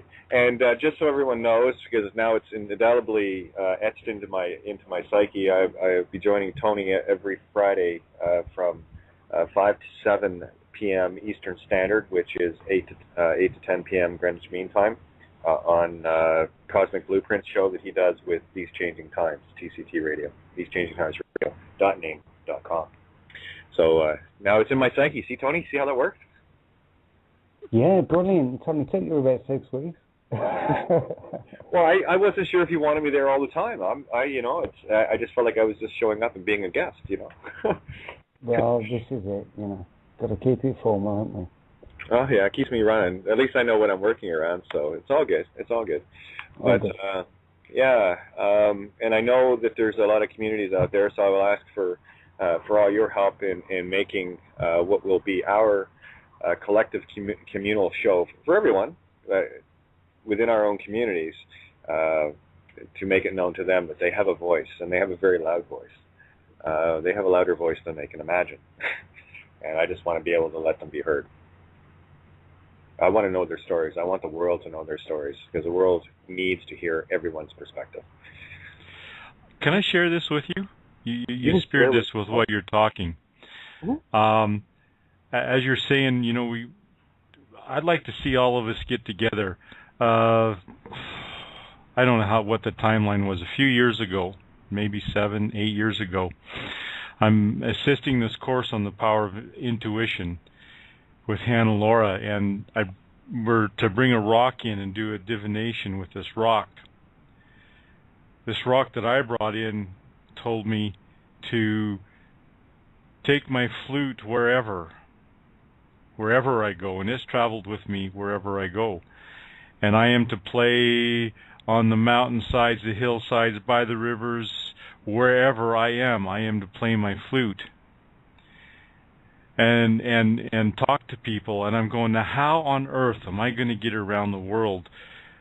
I can barely make enough money to get by month to month. How am I going to do that?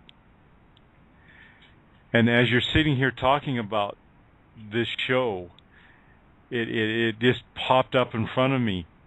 This is one of the ways that I can play on every mountain. Wherever you're living, whoever's listening to this, my voice that's speaking to you is speaking a frequency to you. And we can literally make shifts in this world that allow people to step in their power and stand their own ground. This is so beautiful what's taking place in this moment. Absolutely. I love it. So where's the flute?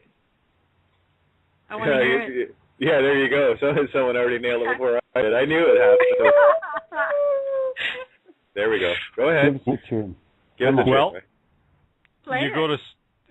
Did you get the page? My page on the website, the Sun Key Temple Trust website. It has my flute music there. Cool. Yes, I did get it. I just haven't had a chance to grab it yet because we were kind of on the air when you sent it. So not a problem. to. Not a problem. You can just send that out to everybody, and they can turn on my flute music and listen to it wherever they're at. We would like to. We would love to. Would you like to give us a sample right now?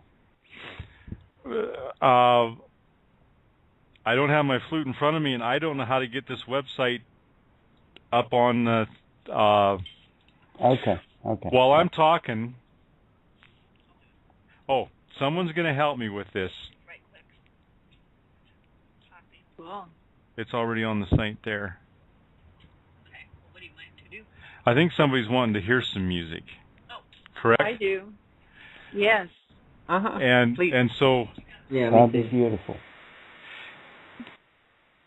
So, anyways, background on it's actually my CD that's on here. I went in before I recorded. Somebody handed me the book, The Mozart Effect, and I'd actually met the author down in Santa Fe, New Mexico, at the Healing Sound Conference, and I spent the whole week reading this book intensely. And I sat down and I played. I think the recording session was about 3 hours long. It just flowed. Then it came back and added some drum and some rattle to each piece. Got all of that done, and he gave me a rough copy, and I'm listening to the rough copy before he had it all mastered. And I'm going, oh, first piece, I call to myself. Second piece is grandfather, listen to the music we create.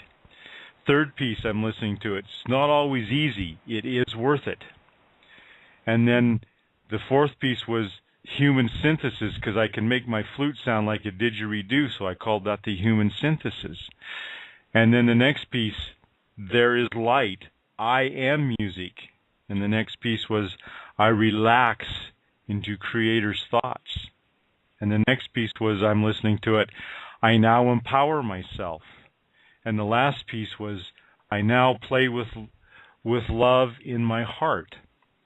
And all of those pieces, that's how it came together. It just was given to me. So I am honored to put my name to it, to Denise Two-Spirit Sagewalker. But those pieces were given to me by Creator. And I share them with the world. So they're on our website, and if you can share that website with other people, you can go in and you can listen to that flute music.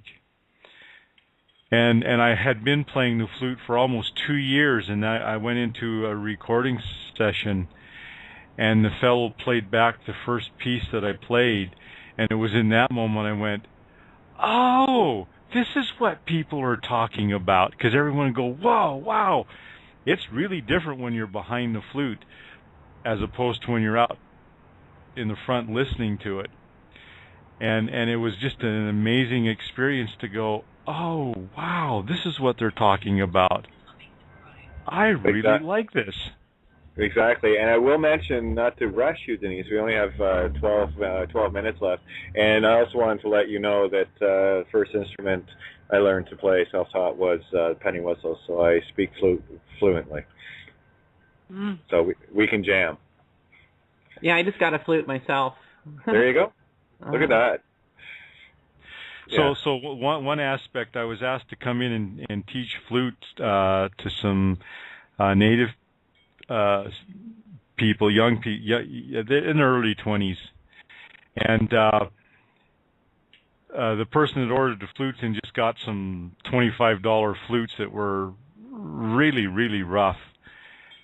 And so I brought some sandpaper in with me, and they had to actually work on the flute and do some sanding and work with different holes in that. And as each person was working with the flute that they had, I tied the psychosomatic therapy, body-mind analysis course that I'd taken with the flutes.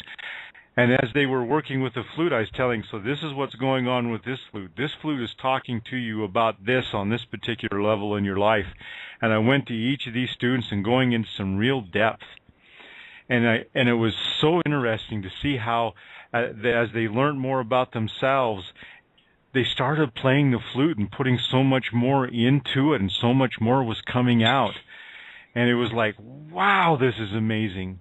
And I love that experience and what they taught me in that moment about how we relate to so much of everything in our lives. Perfect. So do you make your own flutes? No, I don't have that ability yet. The patience isn't quite there. My first flute, I actually sold my last gun for that flute, and good trade. It really was a good trade, and because it was a Browning lever action 22, and it was used to shoot gophers and whatever else that was kind of a rodent around the farm. And I got tired of killing, even though, because I wasn't stepping in my own truth, I was literally killing myself. Right. And so now I'm able to create a different atmosphere with the flute, and I've seen some wonderful changes take place. And again, it's like stepping out into our out of the closet. Is everyone going to like when I play the flute? And I'd been 15 hours in the Vancouver airport because the weather across Canada was late. They had bad weather down east, so again, the eastern was affecting what was going on out west, because my plane had to come from the east before it could take me back to Calgary. And so I pulled the flute out and I started playing, and I actually had people come up to me afterwards and go, I have had such a long day, and the way you played just made it all go away. Thank you so much. And it's so neat to have those experiences take place with what we're doing. And may all of you, with whatever it is you're doing, have those experiences take place with you, because that's part of being a two-spirit, bringing that balance in so that people can move on with their lives. Exactly, and just to really reinforce the idea that you said there, it's only when we can actually start to notice the experience can we begin to have the experience. And most people are going through life by design. That's how the system works. So distracted away from everything that they are and everything that they ever wished they wanted to be as a child. And their canvas, as I wrote an essay on this, Behold the White Canvas. We are all born with that canvas. And when we grow up, that canvas gets covered with other people's pictures and paintings and delusions and prejudices and hates and fears and you name it. And it's only when we finally get the courage to take our own canvas and decide to either turn it over and start anew or just clear it off.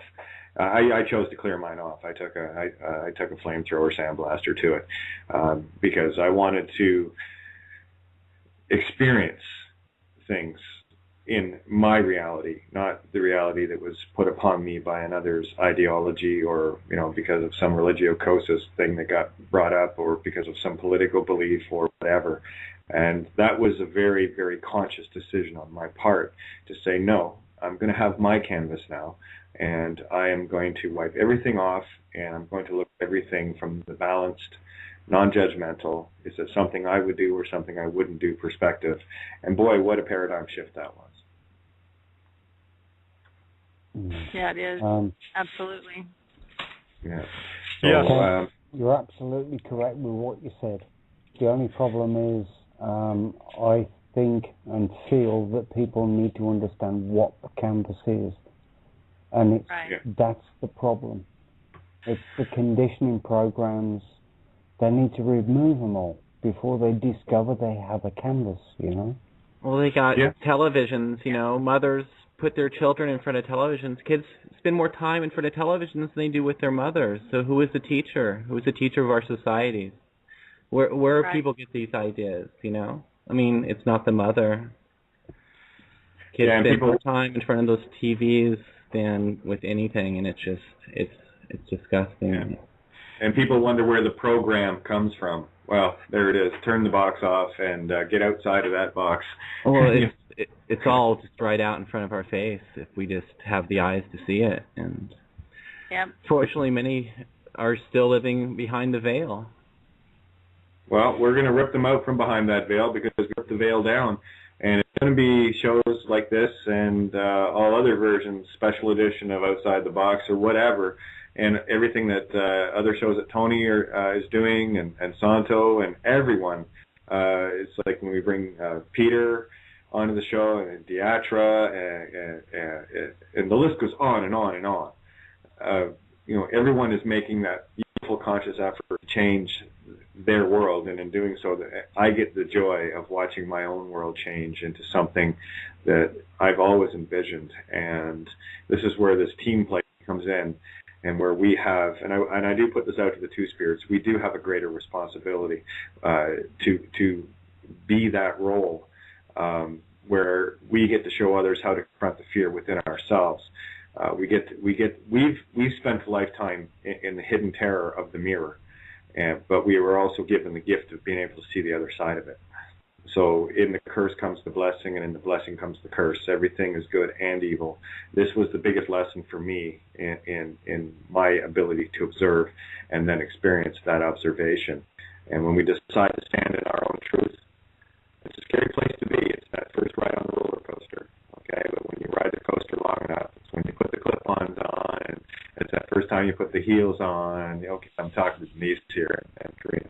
And when you finally just decide to show everyone on the outside what was always on the inside, it's not your perspective that changed. What you've allowed other people to do is to give them an opportunity to change their own. That's the magic. They get to look at themselves. First part of it is realizing that everything you've been told and everything you've been taught is actually a lie. Once you can get over that, then you can start painting your own canvas and start from afresh. Yeah, and I want to thank both. I want to thank Tony and Kate both for teaching me, because about duality and good and evil and everything. Because see, I was raised in that quote unquote Christian belief that there's just good or bad, and there really is no gray in between. And I have to say, since I see the whole world from a different perspective now completely, because when I look at something and I see somebody doing something that seems so not right for their personality, and it tends to be negative, and I think, oh, that's right, we got that duality thing going on in each one of us. We just have to make that intent to do the right thing and try to be the best we can be. But it doesn't always happen, and I'm thinking that it's really helped me, because I get so frustrated sometimes with things that would happen, or somebody would say something to me, and I'd go, wow, why are they doing that? And I realize now, it's that duality thing that's going on. And, oh, my gosh, it's such an eye-opener when you see the world from that perspective. Yeah, you get to see the coin that is worth 25 cents from the heads and tails side, regardless of how it lands. It's still a quarter. Yeah. Well, exactly. we got a couple of minutes left here, so I was really I got exactly everything I hoped for tonight with regards to bringing this forum, a very balanced forum, to the fore, where we can gather all communities, regardless of where you are in the game, what dance you're dancing. This is the dance floor of dance floors, guys. Everyone is welcome here. Bring your love to the table. That's what this show is going to be about. And I wanted to just say thanks to everyone, Denise, Karina, Lucas, Tony, Sandy, for chiming in tonight, because this is a very, very poignant subject, especially for me. I don't get the opportunity very often, as much as I rant about it, but I don't get the opportunity very often to bring the humanistic side of the experiences that I've had, as well as having the honor and privilege and complete gratitude of knowing that there are others that can bring this to the table as well. And that's where my gratitude lies, in being able to share your experiences to enhance my own experience, where I get to have an even better life. So thank you from the bottom of my heart. You're so welcome. I'd like to end with this, with myself. I always end with this if I ever do a show, and it's always remember to love yourself. Always remember you are never alone, and may you always have strength so you do not live in a lie. Beautiful. Well, that sums it up. Mm-hmm. Well, we got 30 seconds. Any last farewells? And we'll probably do this again next Saturday night, or I'll talk to Deatra and see what we can do for a regular weekly on this. And I'd love to have you guys join me all the time. And hopefully we can bring many more to the table. Yes. My pleasure. Much love. Yeah, Much love. Thanks for everything, eh? Cool. Thank you. Thank you for everything. Oh, my pleasure. You've been listening to Outside the Box, special edition, Saturday night. Much love to you all. Okay, we're off the air. We're just on the recording now. So, again, I just wanted to say a great big thank you. Thank you for being you. You make my life so much better. You are welcome. Likewise. It was my pleasure. Yeah, you too. All good. Yeah, I'll make this a weekly thing, and I'll think of something snappy or whatever. But we need to pull the communities together, and there's quite the tour de force within the LGBT community. And once they have a real voice beyond the real voices they already have, a very loud one here, we'll build it. They will come. Yes, that's right. Very good. Okay, yes, guys. Indeed. Yeah, I'm so there. Thanks a lot. And I'm so happy you all joined me. Thank you so much. I love you all so much. Love you too. You're welcome. You too. Thank you. Okay. Have a great night, guys. Yeah. Good night. Bye now. Come on, later. Exactly. You know, it's about dancing your dance. So let's just do a little bit of background. Because I was hoping to share a bit of my story. I wrote a book on this, but I'm not going to read the book. I'm just going to kind of give you an overview of things that occurred in my life. And that's kind of what I want to do is I want to bring other rainbow warriors to the table here, because I want to hear the humanity stories. I want people to actually see what it is that what it can cost you to dance your dance, you know, regardless of the cost. And this is the kind of fighting spirit, and I mean that in the most gentle way. This is the kind of fighting spirit that everyone needs to find within themselves for their own reason. You know, because complacency is the most vicious poison of all. It's when you decide that you're free, is the moment you know that you're trapped, or you don't know you're trapped. So you have to be constantly vigilant, and that's one of the things that I got to tell you. I don't know about you, Denise, but throughout my life, I've been constantly vigilant, because we pigeonhole ourselves into a certain way of thinking, into a certain way of being, a certain way of acting, in order to go with the flow. Don't want to, you know, rock the boat, so to speak. I have been there.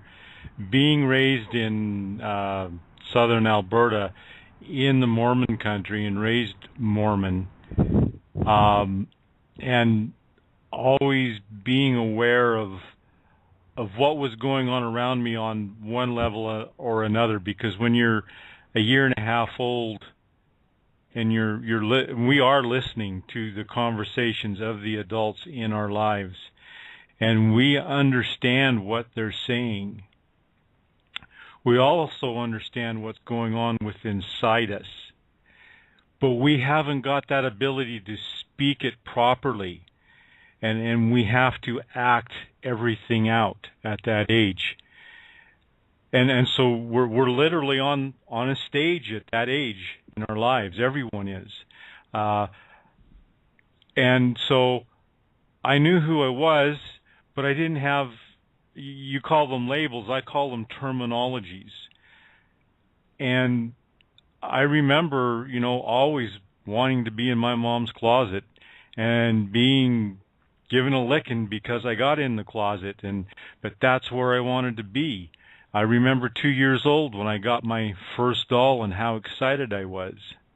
But I also remember how when I got around different groups of people, it's going, knocking people. It's not working for Denise. No problem, kiddo. Just click on the link again, and just Skype in. Oh, there you are. There you are. I got you in the room now. Okay, so hang tight. You're there. You're there. Okay. I just had to make your mic live. I didn't realize you were there. So. I get talking, and then I go off tangents. Ask Tony. He'll tell you all about it. Hi, Santos. Can you hear me? Oh, yeah, you're live. There, you're on the air. Oh. Welcome to I'm not one on the technological aspect of all this, and so getting in here has got to be the biggest frustration that I can run across.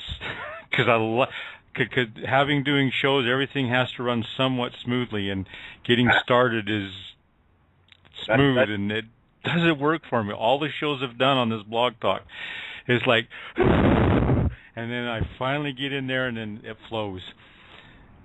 Oh, we're fine. Again, never a stress. Hey, Tony, we've had some pretty stressful moments that we decide not to be stressed about. Exactly. You just need to laugh with it and roll with it. It's that simple. Yeah, the world isn't going to end if we don't get 3 minutes of outside the box or blueprints of cosmic consciousness out there to people. Don't worry, it was meant to be that way, so we don't stress about it anymore. It's all good. Well, maybe another 10 or 12 shows and I'll be in that realm. I'd say you're already in it now because you're on the air. You made it, right? But that's just me. Well, it took all that chill. I've been cold all day. It's been like minus 16, so I got rid of that chill now with this one, so this is good. Yeah, that's exactly where I was today, full chill mode. That's when I know I'm in exhaustion, so I literally sat down to listen to the interview the other night with you, Sun, Kevin, Thomas, and Santo, and I drifted off into Nada land until about 15 minutes before showtime. So I was like, oh, I better get up and get the board going here. Yeah, but there you go. You see, so all things for a reason, and it's just been one of those days. So I was just saying about the LGBT community, and for those that don't know what that means, it's lesbian, gay, bi, and trans. Okay, we just whatever labels. I hate labels, but anyway, just to kind of give you what I like to refer to as the rainbow warriors, the ones that stand up peacefully and raise their voice and dance their dance and don't get in their way. Not with those shoes on, baby. Don't get in their way. This is great. I'm loving this. I'm still waiting for Denise to click in here, and I'm not seeing her yet. But anyway, hopefully she's got. I gave her the link, so we'll get her going, and we'll get another Two Spirits perspective. I met Denise on the call with Sun the other night, so she works very close with Mary Jane. Anyway, so it's. I noticed she was on one of the forums tonight earlier on talking together with Sun, so they should be aware of it. I don't know if you've let them know on that, but. Well, it was a little short notice. I mean, it was only decided yesterday, I guess, that I was going to do this. So, and more than anything else, I just wanted to, get word out, and play it really easy. I guess is probably the best way, because we've had one hell of a week, sure. Tell me. to say the least. I mean, the things that are getting uncovered. I haven't had a chance to check my email again, but it has been relatively quiet today. It's been nice. I think everyone's just kind of taking that collective breath for the next push, because it's going to be something. Absolutely. Different energy tonight too. I don't know if you're noticing it or not, but it's a very, open and calm. It's nice. I pay attention to my surroundings, a natural law kind of thing. Yeah, tell me about it. I've been watching it all day today. Started out really quiet this morning, then sort of like got a bit weird. Then drifted into a bit of a point. I don't know. Maybe I'm explaining it completely wrong, but yeah, things have been a bit strange today. But it's been mellow. It's been nice. Yeah, exactly. And you explained it quite well. I get it. It's just there's a clearer thing going on tonight. I can't explain it. Like, yeah, it's good. Anyway, so all to do with the planets. Oh yes, absolutely, as above, so below. But just wondering where Denise is. Anyway, no problem. And I'm not sure if Sunsun or Mary Jane can join us. I think she had an interview already booked for tonight too. So, but again, I just want to get bring the Rainbow Warriors into the picture here, and the reasons. I mean, I like to look back at the history of what happened and the persecutions. I mean, this goes way, way back. And you want to talk about a persistent, I'm going to follow my song group of people, well, there you go. And I got to say to a lot of people that many of the rights that you're still enjoying that haven't been ripped away from you were kept in place by people of the LGBT community standing up. And while everyone out there was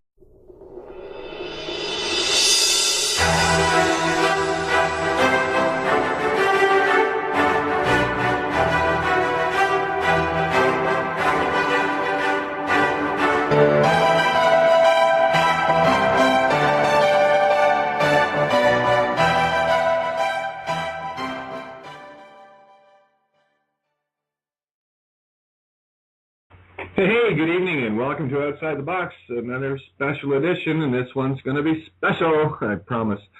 Oh, my goodness. Yeah, I actually got an essay wrote today, got a whole bunch of stuff done, and I even collapsed due to exhaustion. Isn't that cool? Yeah, I woke up about 20 minutes ago, so I'm just in rare form here. Just waiting for Denise to call in, and yeah, we'll go from there. And this is a call out for all the Rainbow Warriors tonight. And I was kind of hoping Tony was going to jump in, but no worries. Sit back, my friend. It is midnight where you are, and you've worked hard enough this week. I got the reins on this one, and we're going to go off onto different tangents tonight anyway. Because we got to make this planet inclusive, you know. And this is one of the biggest problems that we've all had. We've all been so busy thinking how different we all are, and look how special I am, look how special you're not, kind of bullshit mentality. And really what it boils down to at the end of it, we all bleed red, we all feel pain, we all cry when we're hurt, we all laugh when we're happy. And you find me another human being that doesn't do that, and I'll find you something that isn't quite a human being, I promise. Anyway, and that's really the basics that we have to get back to here. So there's a group of people on the planet specifically geared to do this kind of work in a very different way. And it's not that it's special. It's not.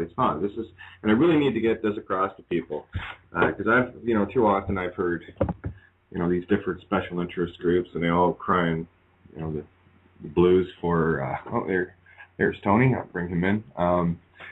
Crying the blues for their particular cause or that or whatever, and it's the overall picture that people don't get, and they're missing the point. And when you miss the point that is like this, you are at the mercy of the system because they have you in a perfect divide and conquer. So what we try to do here is bring that bridge to everyone so that everyone crosses it.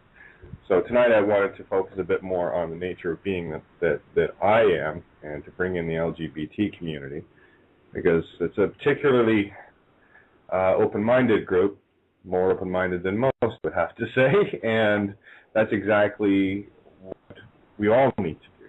We all need to dance our dance. We all need to be, how do you put it? We're all individual. We all have a song to sing, our own particular song. I love that the movie Happy Feet. You have the penguin that can't sing, but he sure can dance. And he was ostracized because he wasn't like the rest of them. He wasn't normal, as they would like to put it, which I find kind of ironic. But anyway, Tony, are you there? Yeah, I got you unmuted here, so I want to jump in. Yeah, caught me a little bit by surprise tonight, Kate, but yeah, I'm here, bub. How's it going? Yes, good. And again, this is tonight of all nights. I mean, we spend so much time, working so hard with so much intensity throughout every day, And tonight I just wanted to bring a bit more of a, well, it's not like we don't bring humanity to the table. I just want to really reel it back tonight. And, let's just talk about human nature in general. And I mean, hey, you've had to tolerate me, the raving two-spirit for a while now, huh? Listen, it was not that hard to get used to you, actually, Kate. I'm not look, don't take that in any funny way. No, I know. I got you. No, I got you. I think you know me. I think you know me well enough by now. Yeah, exactly. It wasn't that difficult. I mean, it's not that bloody hard to communicate with somebody, especially somebody with, a brain that works on the level that yours does. It's pretty good. It's amazing stuff. I must admit. We get along because we both think along the same lines. We just have different perspectives of the same thing. And that's and I've often talked about that with regards to you bring to the table this wonderful as below. You still have the ethereal. It's just the focus, right? And I'll bring the as above and how they both work together. They intercorrelate, and it's beautiful. We can bring both realms into the same picture. You can talk about one. I can talk about one, or the other. It doesn't matter. Yeah. So. No, it does parody extremely well. Yeah, sorry for the 2 minutes notice, by the way. Like I said at the outset, well, I wasn't actually expecting you to show. So